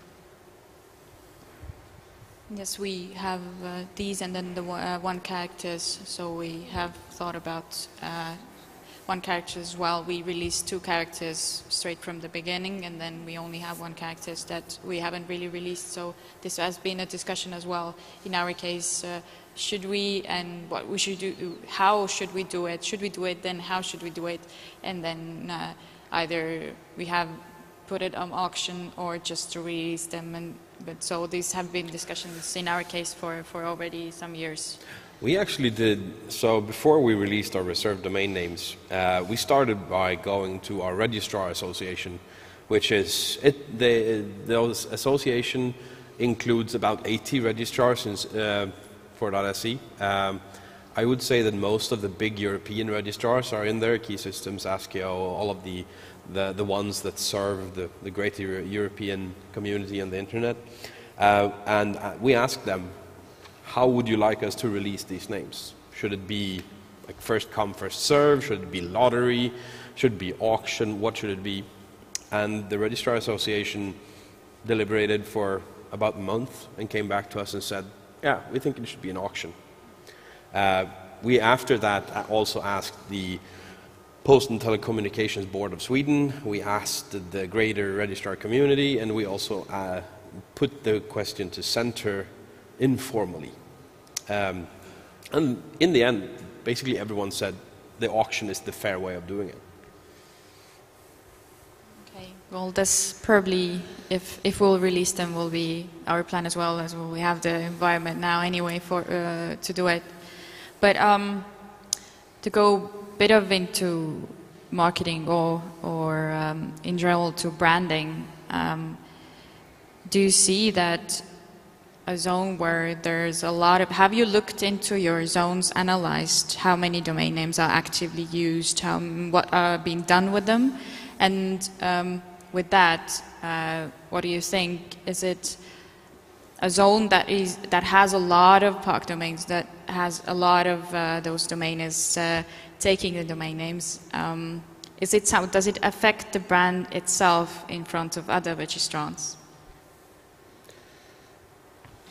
After having the face of a well-known domainer on 500,000 .se domain names for a year, yes, it does affect the brand of a TLD. As long as it's the brand is positive from the beginning, I don't think that it would be a huge problem. But when the same kind of site, the same kind of page starts showing up on too many type in Googles, and it will slowly but surely detriment the standing of the TLD, definitely. Do you scan your zone all the time about the domain names? How are they used? Monthly, and following up on, we compare renewal rates to usage. That's the biggest the biggest thing we do with this data, and we see that domain names that have email, domain names that have a website that is not comparable to other websites, so no parking pages, have a much higher renewal rate, and we follow that up, of course. Yeah, we have that statistics. I do not know it by heart. I think that the percentage of park domains is not that high. But if we talk about, you asked about the value of the zone and everything. I always remember this example of .tk, the largest CCTLD by far. You know, when you talk to people and when you know, which is the largest CCTLD, and then, okay, it's .tk. And then the question is, how many .tk domains have you seen in your life being really used? And there are like, I don't know now, probably now they're down to 16, but that was at the time when it was like 25 million. 25 million .tk domains out there. I've seen none. None actively used. And I'm happy to see .lv domains being actively used, even though we're not even close to... What? You're not at 25 million? No, we're not. Not yet. We're approaching slowly, very slowly, I must say. But yes, and it's. I think it adds value. It adds value, and when other, people in the country, they see .lv domains being actively used for valuable content, they are more keen to register their own and provide their services using the zone. Yeah, I agree. Actually, we do not frequently making statistics about domain names which are parked and which have a web page or what services using. But when you are in the country, you see famous names under .lt. And you know that the people do the business and making branding of the science they have. So it's really good to see it. So. Yeah, I guess besides the example you had, most of the CCTLDs have a quite high quality or quite high perception amongst countries they're in. Yeah, just I agree with others. I think it's just like it's interesting data that you can scan from your zone. I think we have actually looked into domains that are parked and not. I remember George did something, yes, but we don't do it frequently either. But I remember when we started auction environment, then a lot of registrars asked us like, but how many domains actually are registered after they are not renewed, like in practice. So this was, I remember the data that we looked into and we analyzed. We saw there was like a lot of competing going on by domainers. So I think all kind of data that we can do by the zone is actually interesting, but in the end you need to ask like what it's worth, because it's extra time for the registry. Yes. So we actually extensively look at re-registration, drop catching, whatever you want to call it. We follow up on domain names that are drop catched, so within the first minutes after being released. We look at the same day, 2 days, a month, and then we look at re-registration as a total. How common is it for a domain name to be registered again far, far after it's been released? Do you share that data with the public? No. What do you do with that information? First and foremost, because we haven't had a tool of share on how to share that data with registrars or the community. We now have that, and we will start sharing the data. But what we see is that .se over the years have had a quite consistent rate of 8 to 12% drop catched, so within the first minutes. And when you look at during the first 30 days, you see a bump over at 20 to 25 days where more domain names are registered again. And this is actually has been drawn back and looked at to some what we call SEO registrations. So the people that register domain names to use for SEO, they take what's being left over after being drop catched. So they look through all of the domain names that's been free for 20 to 25 days and go like, oh, this domain name has quite a few good links, we can work with that, and they register it. So after 30 days, we see somewhere between 15 to 20% of the domain names that are released have been registered back again for some reason. And this is quite consistent over time. So we're running slowly towards the end. So can I actually say, to conclude all of this, that we were quite on the same page with some do more, some do less, some plan to do something more, but all in all, if we see them at the better part of them as investors, then we actually welcome them in a way, and the more negative part as domainers, they come with the positive part, and we sometimes, if it's not the auction, we cannot really do much actually, because if you do something with one, you affect the others. So can we conclude on that statement? Yes. People nodding. Thank you. Thank you. Thank you.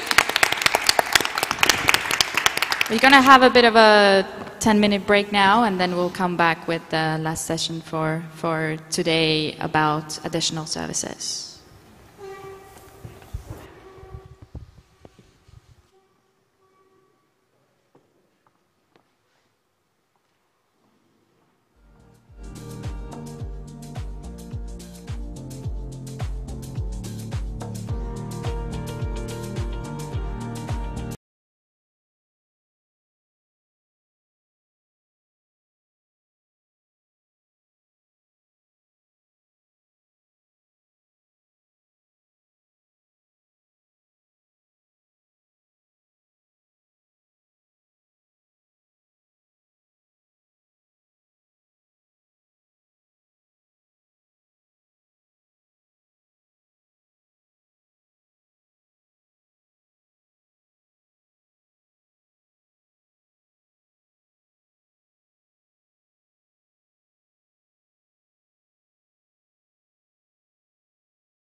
Michelle, please, from Affiliates. Dana from .lv. Timo from .ee. And Thomas from .lt. Yes. Oh. Yes, we don't have Eva Thomas, we have just Thomas. Sorry for that mistake. So for our last session, we're a bit talking about services present and future. So idea is a bit to see what we're doing and should we do something more, shouldn't we do something more, and what's the core of our registry business basically.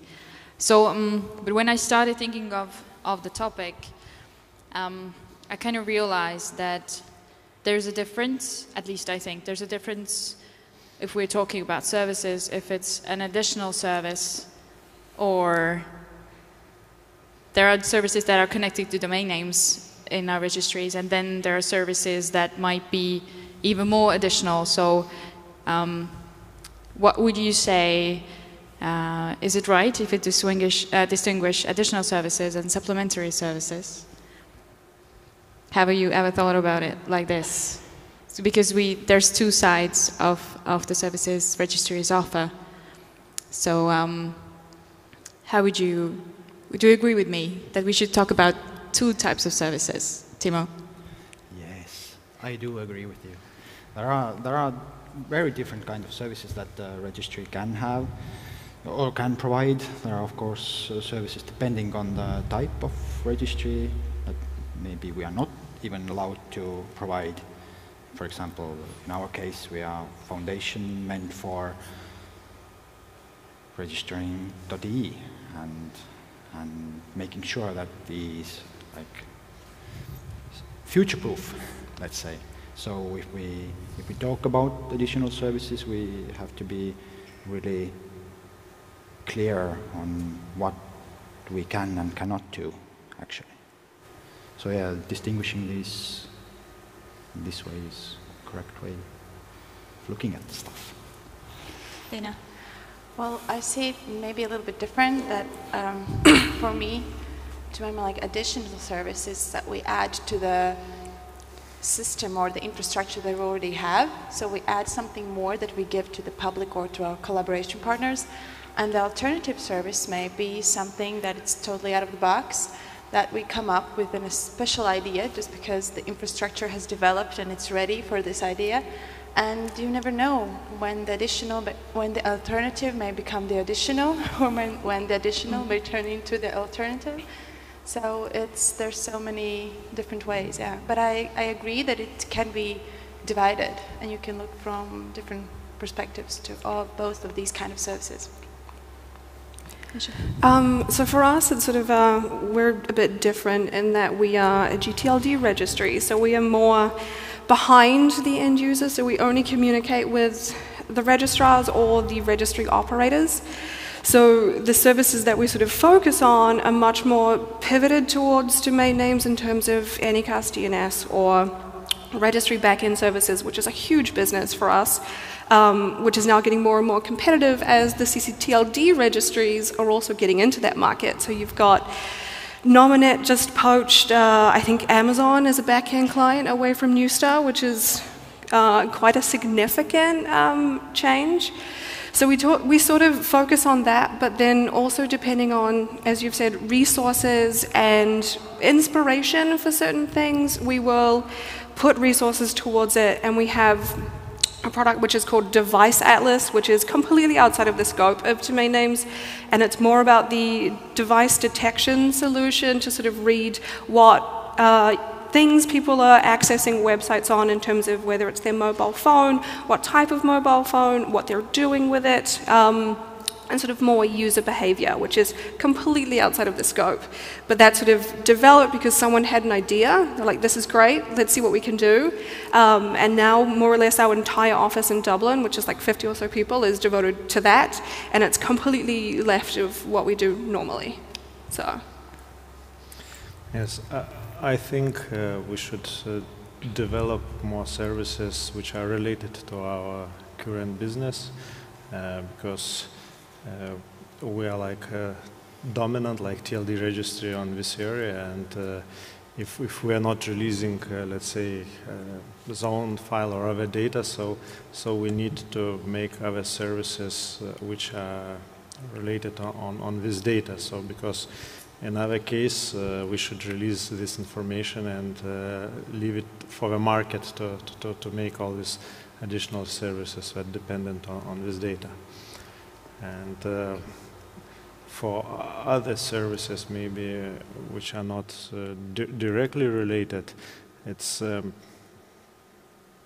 maybe better to leave for the market, or at least if the services could be integrated using our current model, our relationship we have now as a registry with registrars, and maybe as a community with other TLDs, with ICANN. So if this service would be some kind of authority for some distribution of some, I don't know, authority, even for certifications, it could be again, but then we should look if it's the same or similar model.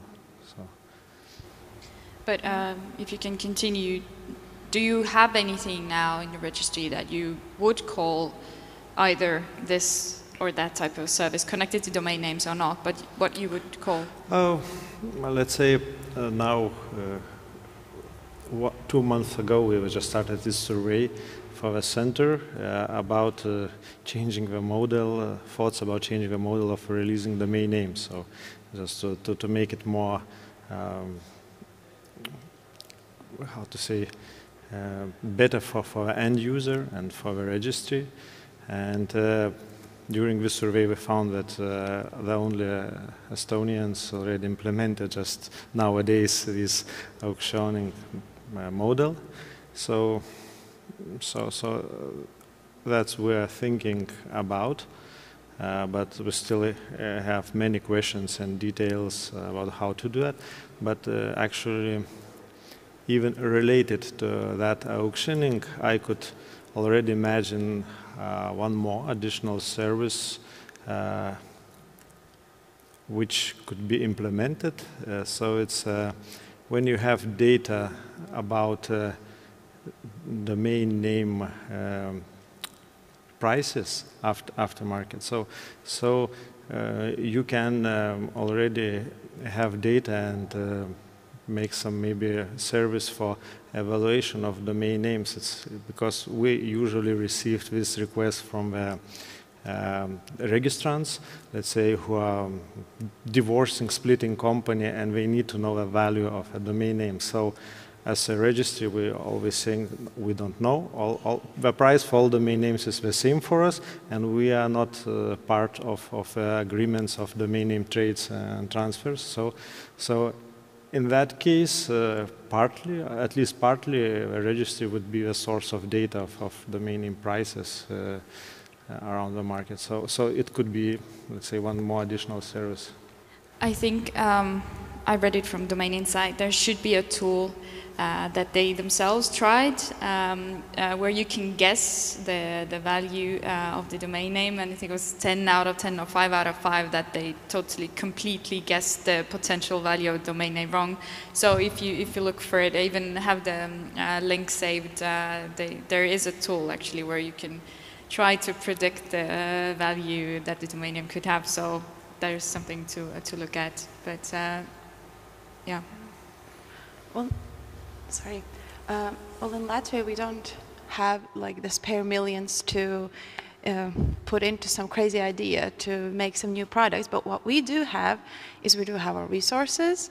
We do have, that's the technology behind it. That's the manpower that we have and the data that we have. So we make the use of all that we do have to make some additional service or alternative service to our not only end user, the registrant of the domain name per se, but also to the registrars and our collaboration partners that are basically usually the most happy about receiving some extra from us. And in this case, for example, we have implemented for a while already the DNS recursive server that all the internet service providers can use, and it's popular in Latvia. That's also on the base of the infrastructure that we already have. We, in collaboration with CERT, we do the DNS RPZ, the DNS firewall, and extras like that. We give extra data to registrars that can make them. So these are like extra additions that in time built up as a service. Yeah. Timo.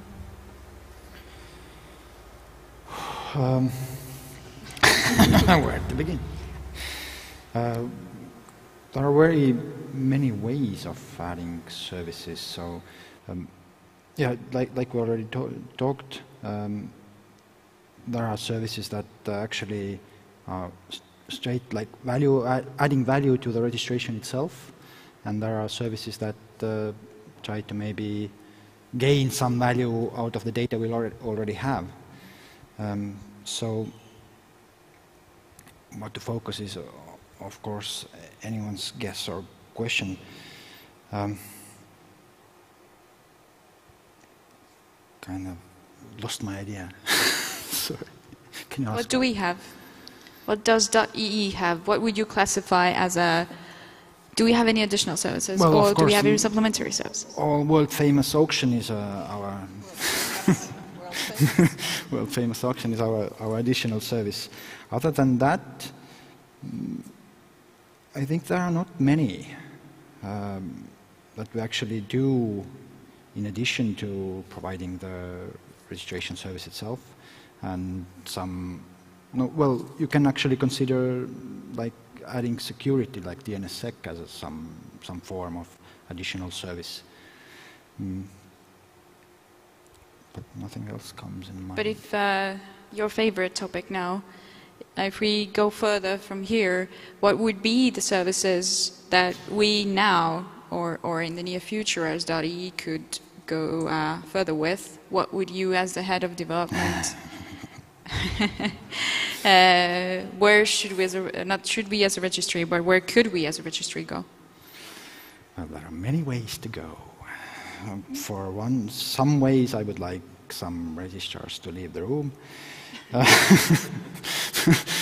Because I personally, this is my personal feeling, that what SC did with dropping the direct registration is a mistake. Because by that you lose direct contact with your end customer, let's say. So you don't get that easily feedback from them.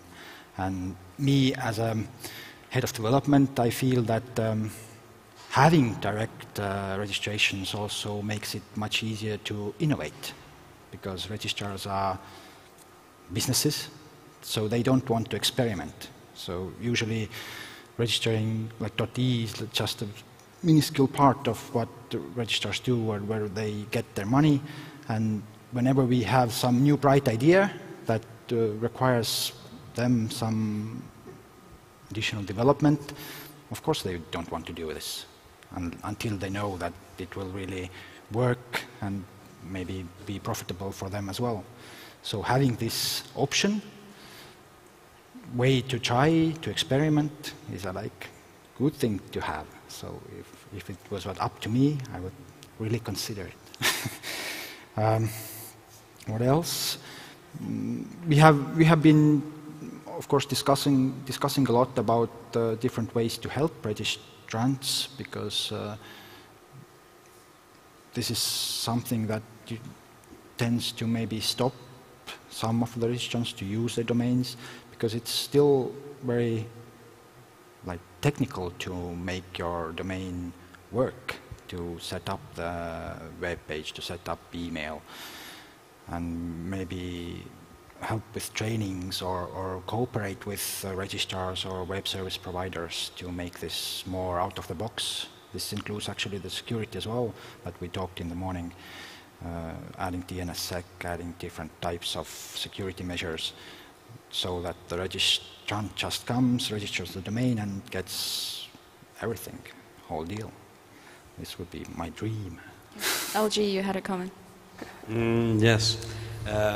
So to respond to the fact that .se actually sold our own registrar.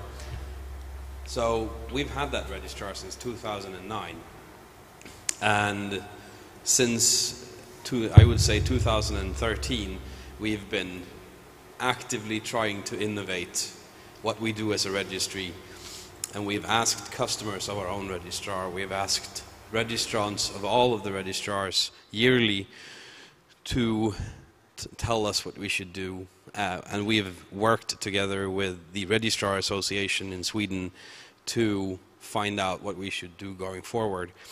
And what we actually see is that the registrars of the Registrar Association are the most active part in this work. We have gotten no innovations from our direct customers. We've gotten all of our innovations from working together with our registrars. And I feel that selling or abolishing the direct registrar is the best course of action we could have taken, because it proves our loyalty to our registrars. It's something that's been asked of us since the registrar was created, and I see this as a victory of the business model. Definitely. And we see that the more we do to work together with our registrars, the more they want to work with us. They come to us with innovations that they would like to see in the registry. Speaking about supplemental or additional services, we have lots of them. We have a registry lock service which is being innovated on right now together with our registrars. We have an Anycast service which is only available to our registrars. It's also free for .se and .nu. And above that scope, going into additional diversification services, we do federations for Swedish schools and the Swedish healthcare system. We do pre-delegation, what was called pre-delegation testing for new GTLDs, which is now called registry system testing. So we test all of the new GTLDs and their systems. Every time you hear that Amazon changes their back end from Newstar to Nominet, they have to be tested by us. We're the only testing facility. We also do broadband measurement tools. We do a lot of education for the Swedish people, and this is how we view additional services, and we try to do as much as possible. Thank you. Actually, just had a question in mind for you, so yeah, please give it a go. From the registrar side, I was recently looking at the divisions of hosting markets for Finland, Latvia, Lithuania, and Estonia. And I kind of found that most of them tend to be hosting mostly at home, with the exception of, that differs from others, up to 25% of Latvia, which tends to host outside of the country. And thinking about the own registrar model, it kind of makes sense, meaning that for consumers, or customers, the domain is just one part of the digital presence. You need to have email, you need to have hosting, you need to have other services. And by just decoupling these and offering directly the only thing which is domain, which is important for you, I see that with that you are not understanding what is the actual end user needs and what is the burden of the support help desk which we are providing for them with the domain questions and with the questions of understanding the wider ecosystem. So there may be wishes to go direct because there is possibility to experiment with new things, but having experimented with end users, I found that they are not very keen with all kinds of experiments.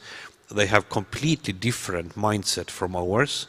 They are not so much interested in internet. They are selling whatever they are selling, or doing their NGO thing for whatever good reasons they are doing, and providing the services that are kind of related to the field and wider. Exactly again as SE is providing the solution from the, let's say, the general consulting side. This is the wise thing, and also the which we earlier discussed, the questions on the security related things and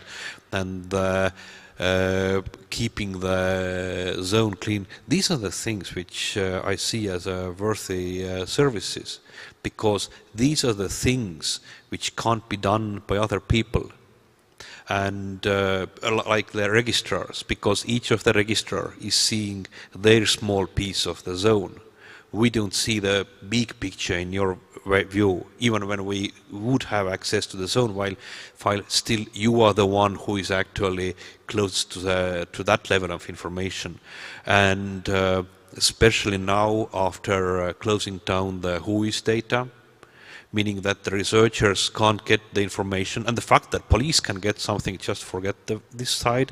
Police is dealing with the active cases. They are not dealing even with the things when I'm bringing the criminal to them on the plate with the blue round line round, how it was from the old good books. So the thing of understanding the potential fraud and providing services for us that are anti-fraud, so we can more easily avoid registrations that are going to turn bad. These are the things that I'm wanting to get from registries. Same things I'm wanting to get from my payment providers, so tools to minimize my business risks. And these are things that you only are in a position to provide to different players of the field, in my view. Can I add a comment? You mentioned that a lot of Latvian domain names are being hosted outside outside Latvia. What we have researched for a year and a half, that this is not specifically direct registrations that are going outside. We had a statistical research between the registrar transfers, and a lot of clients or the end users are willing to switch from a local registrar to abroad. Why it is so, we're still researching, and I can't give publicly the results now, but there is still, I'm not saying that all the Latvian registrars are doing their job bad, but they still have to, they're not competing with each other, they're competing with all the world, basically. Yeah, and I wouldn't give it all up just to the fact that we have the direct registrations. They were always, we can choose anyone outside in the world, yeah, to give us the best service of what we need, maybe the most secure service, yeah. Yeah, actually, wanted to ask you better before, you being as one of the registrars, if we go a bit broader from WHOIS and the service that we can build on that, or how can we look at that? How do you see if we're a bit of going to the future now, how do you see registries doing either additional or supplemental services going out of the scope? Because we have had the discussion before of you know, what's the core business of a registry, and then of course, as it already was mentioned before, it really depends on the registry as well, and whether it's an organization or private or a foundation or not-for-profit, and this all of course relates to that. But how do you as a registrar see how far should registries go, or should they at all go, or stay to their core of dealing only with domain names? I told about my view some time ago on a central meeting in Brussels, that I'm seeing all of this balkanized TLD business as very strange thing where everybody is trying to sell basically the similar thing which has a more interest in their local market. Everybody has some very different rule sets for their domain rules, which I understand they have some kind of political history why they are, but the new rules are created all of the time. Often when I was especially at Center, I asked that, okay, why do you have the rules that you currently have? And there was no other explanation than because we always had that like that and we have tried it. And when we are in the IT sphere, I would very much like that each time I'm getting the answer is that because we have done the best risk analysis of potential risks and we have crafted our rules exactly like that. And our business plan, our additional services is to offer our risk model and risk mitigation model to other TLDs and to see consolidation.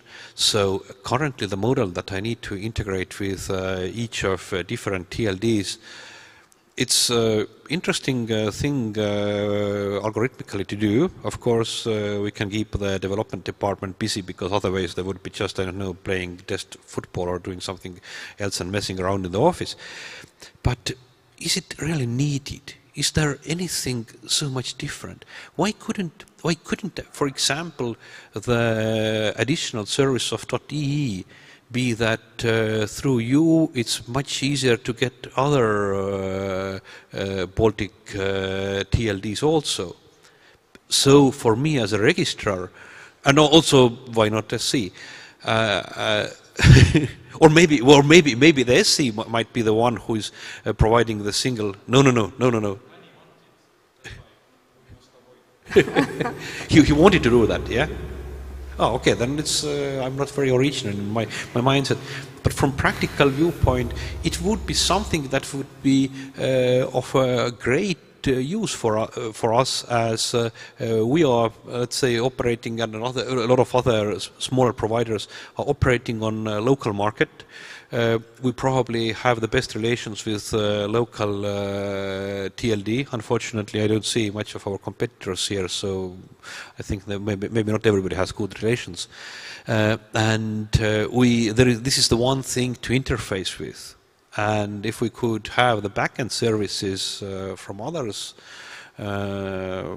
why not think in this way? Because this kind of makes business sense for my business, that I'm getting some special care.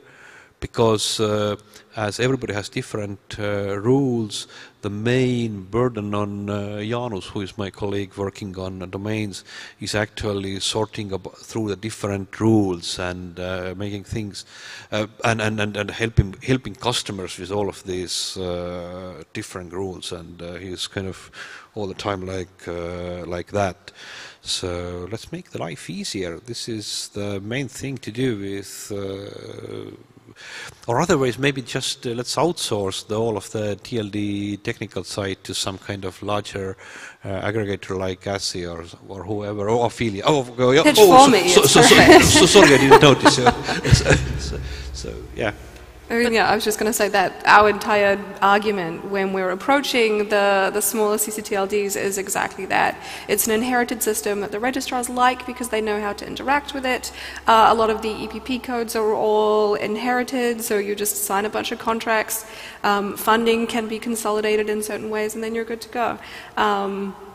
But again, I also know on the flip side that with the CCTLDs, it's sort of a national pride to run their own infrastructure.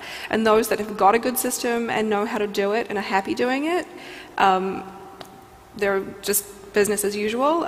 It's the smaller ones that have generally been attached to their national telco or something like that, where they don't have the competency to be able to build their own registry system, nor do they think they have a market big enough to justify it. So that's typically when we approach and sort of explain what we can do in terms of distribution channel and these sorts of things. And it works. It's getting more competitive, but it works. I would maybe, now this is the question to the bit up to the CEOs here in the front and the second row as well, but this is what I actually wanted to know as well. I'm going to ask you again later, so be prepared. One thing is the future and one thing is surviving the future and so on, but how do you see, we have some services now, we all could mention some, the extent is different, but should we be moving forward as a registry out of scope with the services that are not entirely connected to domain names and the stuff that you can build on domain names, but as you said before, you having a totally different service not connected to, and then we have some registries as well who in Europe who have those services and offer those services. So should we, how do you see, of course it's competition for you, but what do fellows here think of? Should we go broader from the scope that we're now, or should we just build on our domain names and DNS? I think it depends on your view of how relevant domain names are going to be in the future. So, you know, you think about the conversations people are having in terms of the accessibility of marketing on Instagram or marketing on Facebook, which sort of removes the domain name. So if you are sort of somewhat more pessimistic about where you think the domain industry is going and its relevancy, then maybe you want to diversify. But then if you are optimistic that they will still be sort of the core of how we navigate on the internet and sort of the online mark of a business, then you want to focus on the security and the sort of trusted reliability of what a domain name represents and how it's procured and how it's used. Because the services, they do not really always have to be international in that sense. You can as well offer them to your market, so it doesn't really sometimes mean competition to because if we're serious, then we can never compete with companies more or less. We could, but not to that extent that you're in. But I agree with Misha about that. I think in Latvia are very optimistic towards the fact that the domain names are of value.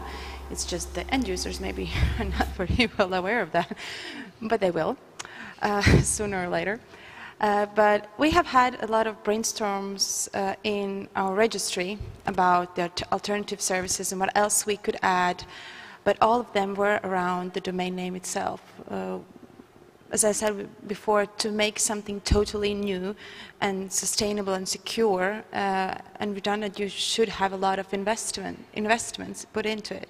So but if you take the regulation and the funds you have out of the equation now, just if you go wild. Think out loud, go wild. Yeah. I think everything can happen. I think the industry, well, now thinking of, I don't know, artificial intelligence, Internet of Things, a lot of things may be developing, and now we don't see the place or the possibility where we can use the domain name now per se, but it may come totally logical in a few years, and like, that's why domain names have been invented 33 years ago. This is their real value. You never know, but I think now we're good as it is, and we are doing all our efforts into making additional services rather than alternative ones. Also replying to the question how the registrars perceive these alternative services, we have in Latvia have very good replies from the registrars. For example, we had this domain name generation tool that we made in collaboration with artificial intelligence. It's not per se something new, but it was new for Latvia because it took our diacritic marks in Latvian language specific stuff in and generated fun and nice domain names.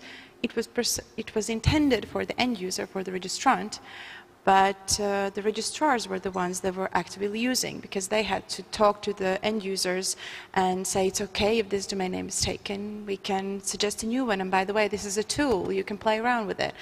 And we somehow thought that it was already all the fuzz around it was already gone when the registrars asked us, well, when are you going to adapt a new algorithm in it? Is it going to be renewed? When are you going to push again something on it? So it was intended for the end user, but the registrars were the ones that said, well, yeah, we are using it. It's because we are working with the registrant as well.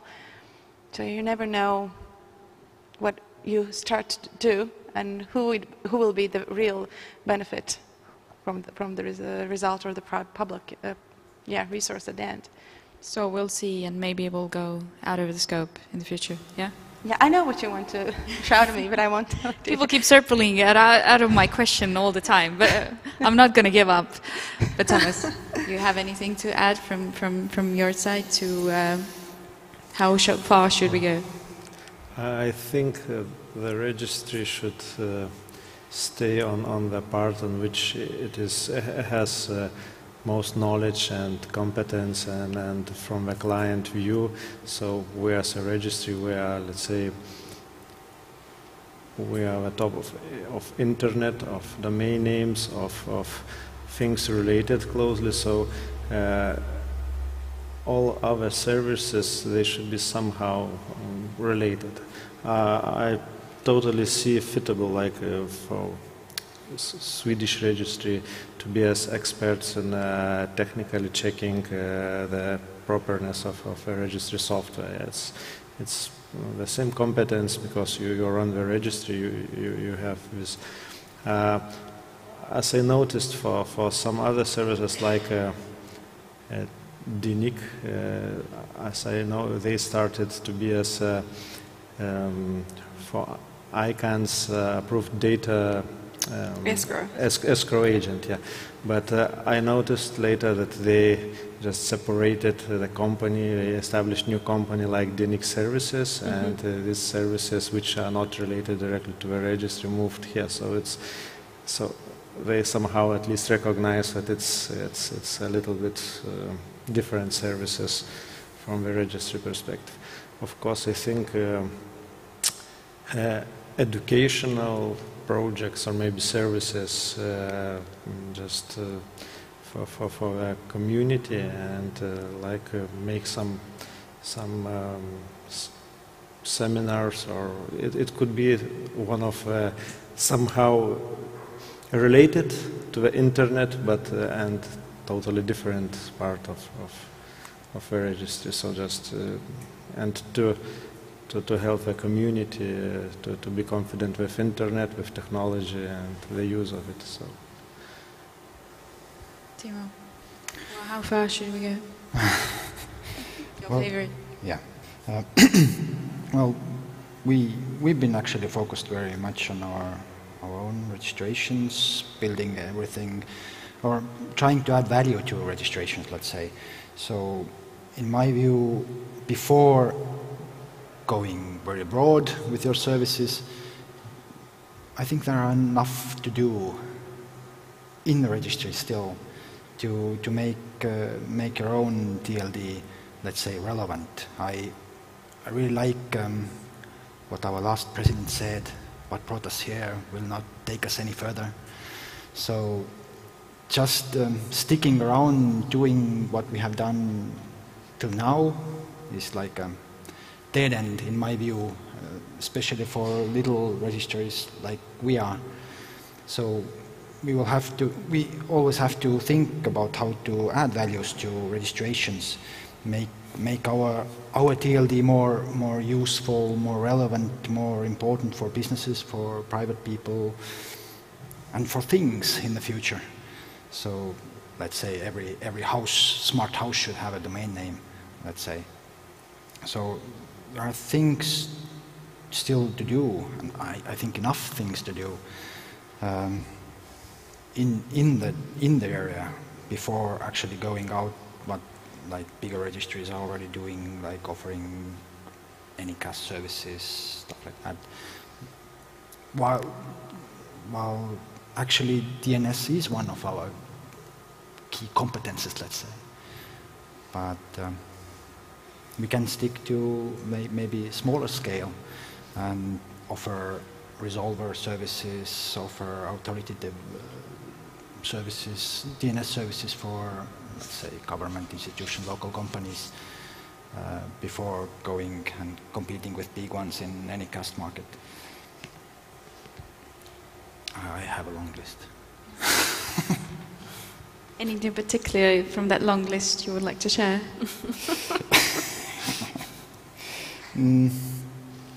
I'm really big fan of what DNIC is doing. This is German registry with authentication services based on DNS. So this is something I have been thinking for a very long time, but I haven't been as smart as Marcos, let's say, who actually thought up how to do this. So actually using your quality contact data in your registry to offer single sign-on services, stuff like that. This is like amazing stuff. And how this adds really big value, I guess, to DE domains. They are big already, but they will get bigger now, I feel. Yeah, but yeah, getting your domain signed, secured, encrypted, out of the box as easy as possible, I think. Okay, I'll try another angle now.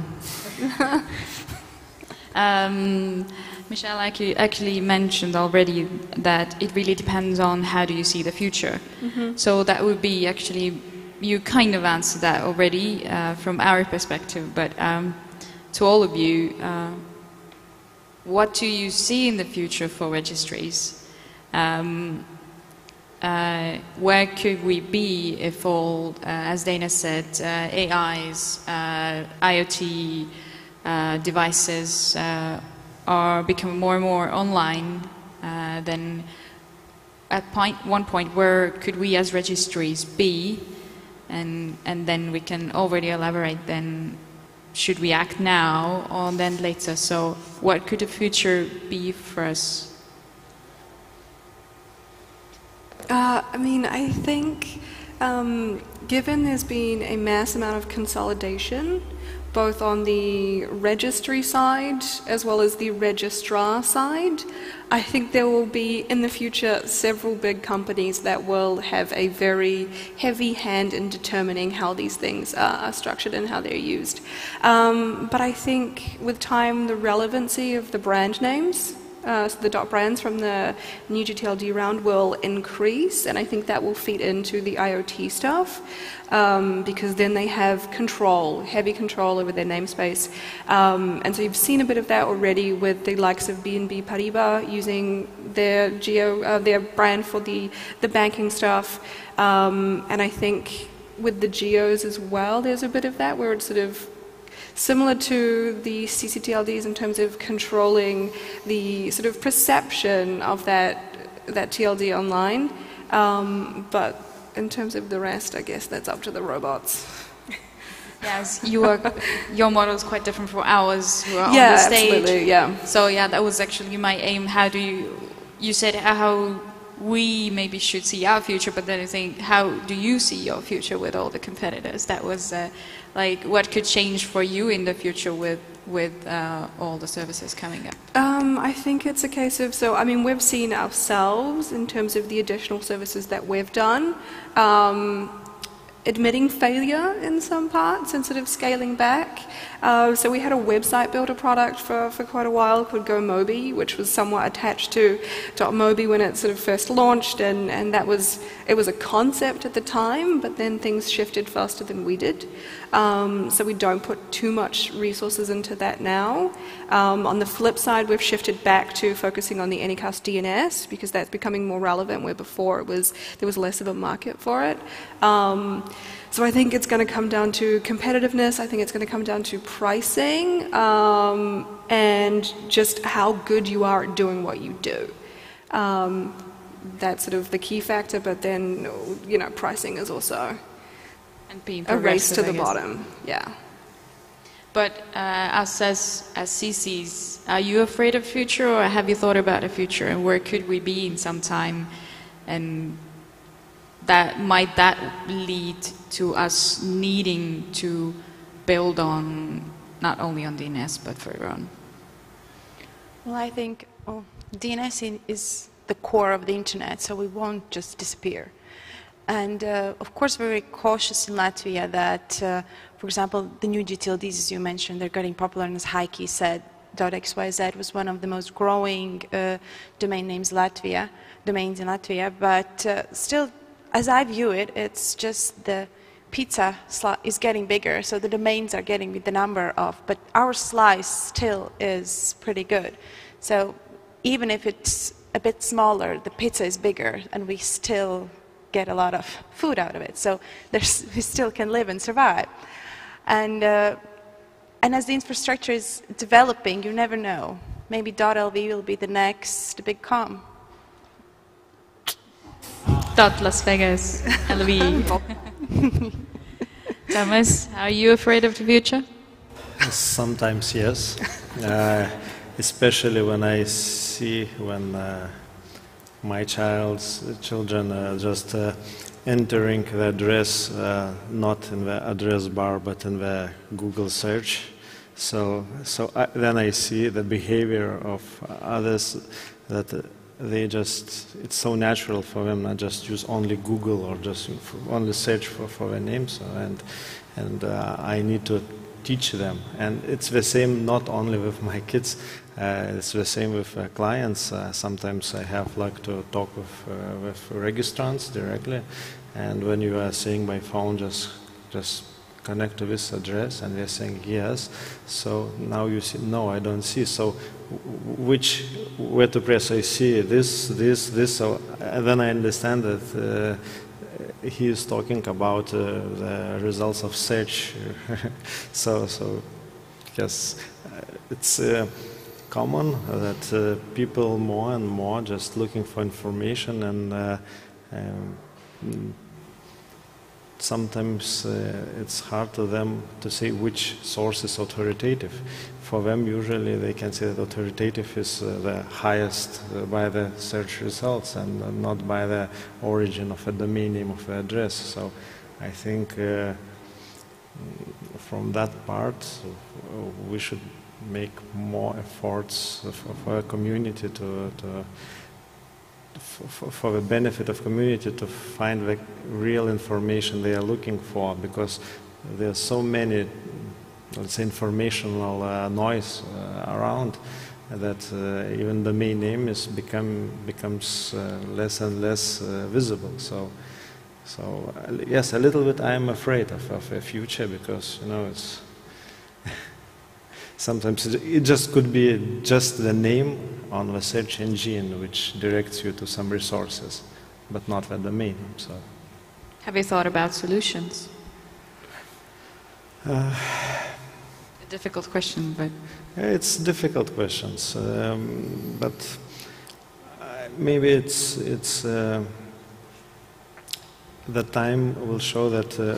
The real domain names will stay. Maybe they will not grow as, maybe even they are reduced. But I think for the brand name owners and for the, let's say, for families, for you as owner of your IoT devices and your home and your family, so for email, for other communication services, you still need some, let's say, address or point to find it and then to identify, because of IP addresses. If we will move more to IPv6, so it's impossible to remember all these long addresses even more, so even harder than IPv4, so some identifiers needed. And when you're connecting to a sensitive data, to your home data, so at least at the configuration level, at the beginning, you need some real address maybe, and just to identify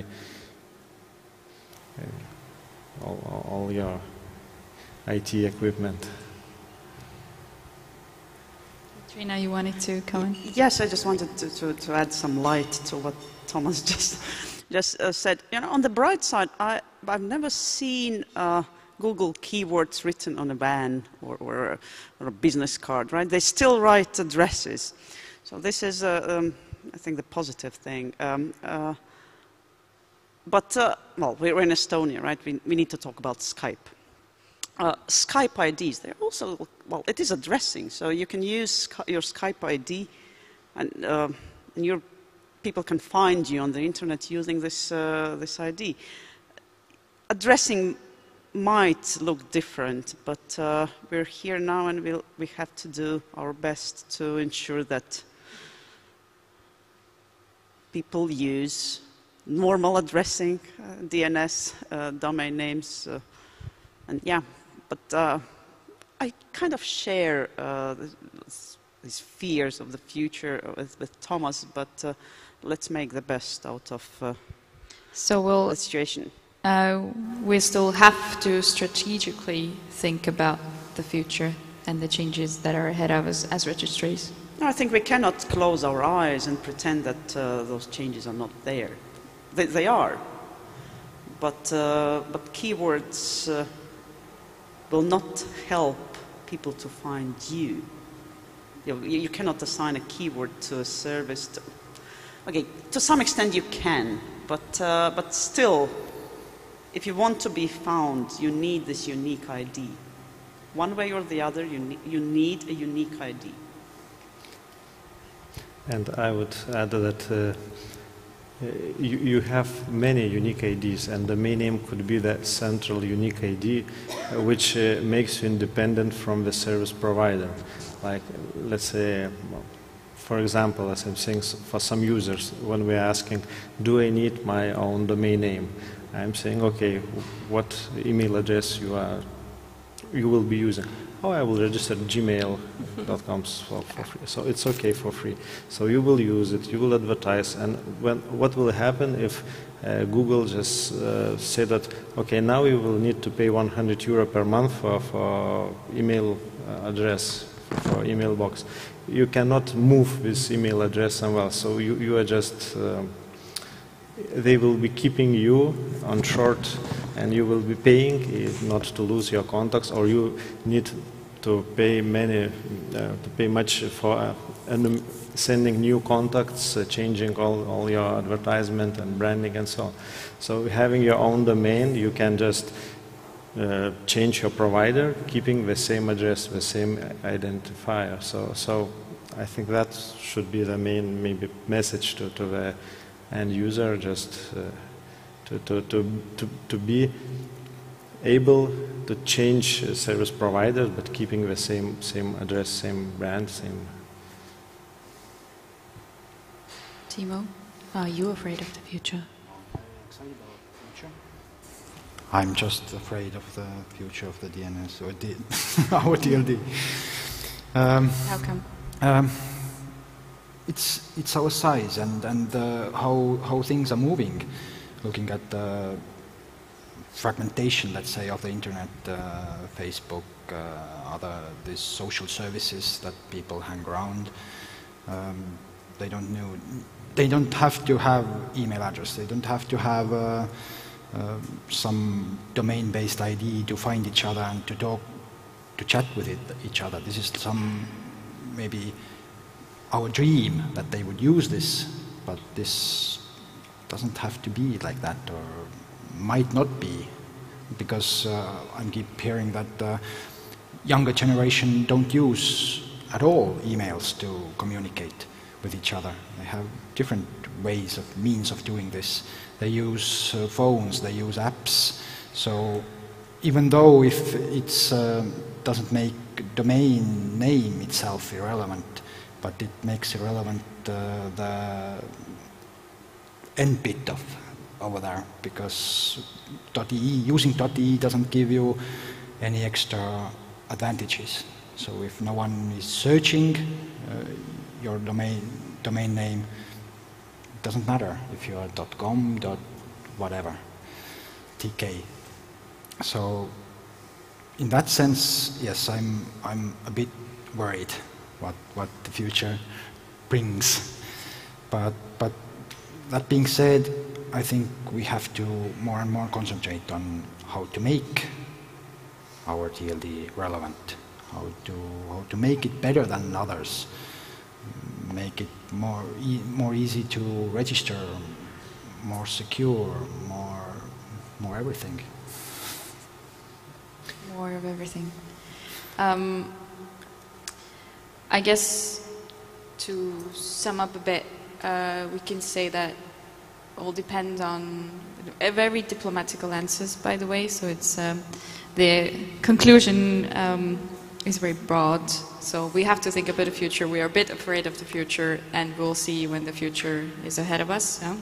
But we're doing our best. And we're doing our best. But as a last question, there still are many ideas in the field of emoticons in domain names. There are different countries that deal with different IDs. We have our electronic ID, but there are registries who have IDs. For example, the Czechs have their MOE ID, DNIC has an ID, and probably there are tons of service that you can build on. But in your opinion or in your mind, what could be either the most important service or the coolest service or the service we should really go on with in registry? Should there be more electronic IDs, or should there be a unified electronic ID, or are emoticons cool? What in your mind is the service? Silence. I'm not so into the emoticon ones. I would just say credibility and viability. I sort of disagree a little bit with Timo where he says that the domain name isn't relevant. I think it is relevant, particularly for the CCs, where it's so, people use that extension because it means they're Estonian, and people want to buy Estonian products, and they want to sort of like validate that in the same way that it's not as legitimate to have a Gmail address for your business, because then it could be coming from anyone and it could be a scam.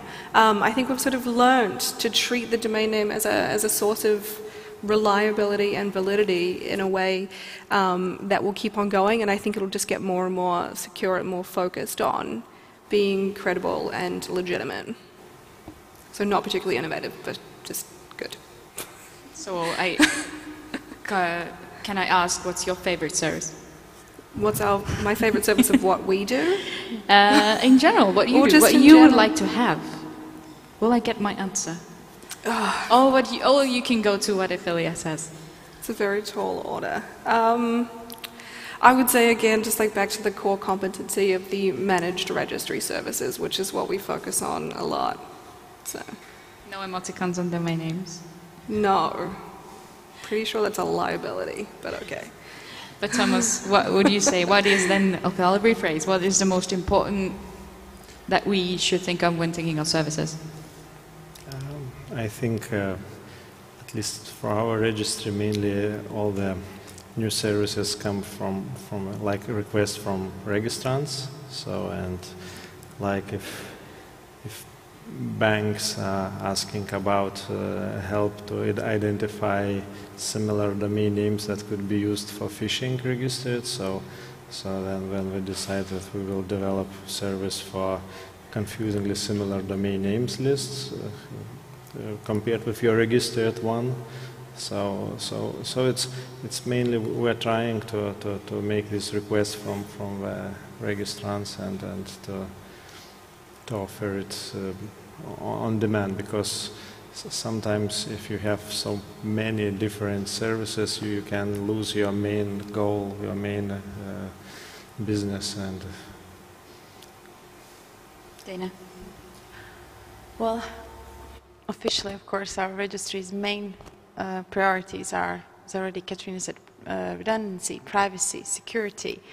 And if from marketing perspective we can add it as a cool and catchy thing to have a .lv domain, that it's like the new Gucci, the new Louis Vuitton that you gotta wear and you gotta have, and it's secure and private and everything, then it would be perfect. Yeah, and I love the Czech and German project of the identity.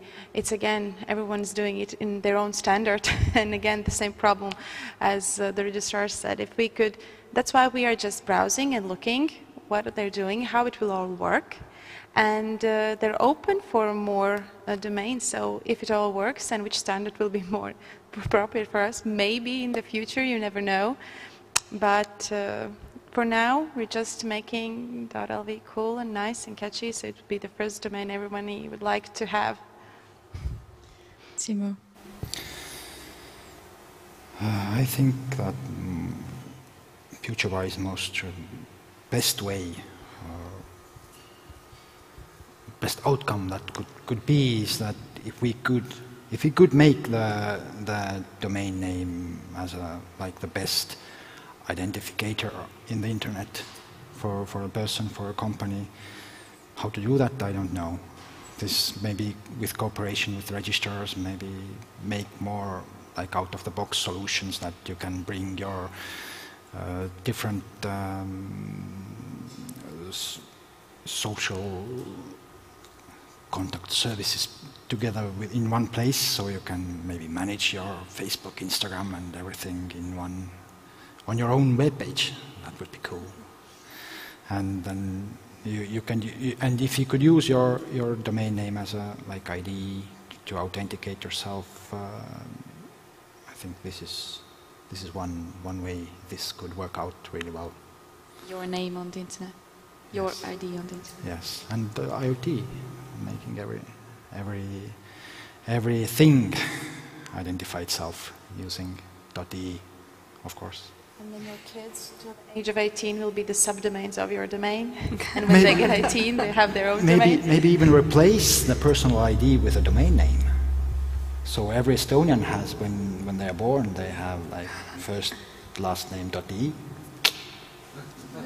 Now we're talking. And our time is up. Always when the time is up, the most interesting points come out. So we'll save something for our next Baltic Domain Days in Lithuania. Thank you all, and thank you all for being with us here the half and a half of the day, and for those especially who came from abroad, and the registrars who came here. And then we'll see, hopefully, all of you in Lithuania next year. So I'll give the, how do you say the? Passing the baton. Passing, yes, exactly. So enjoy your lunch and see you next year.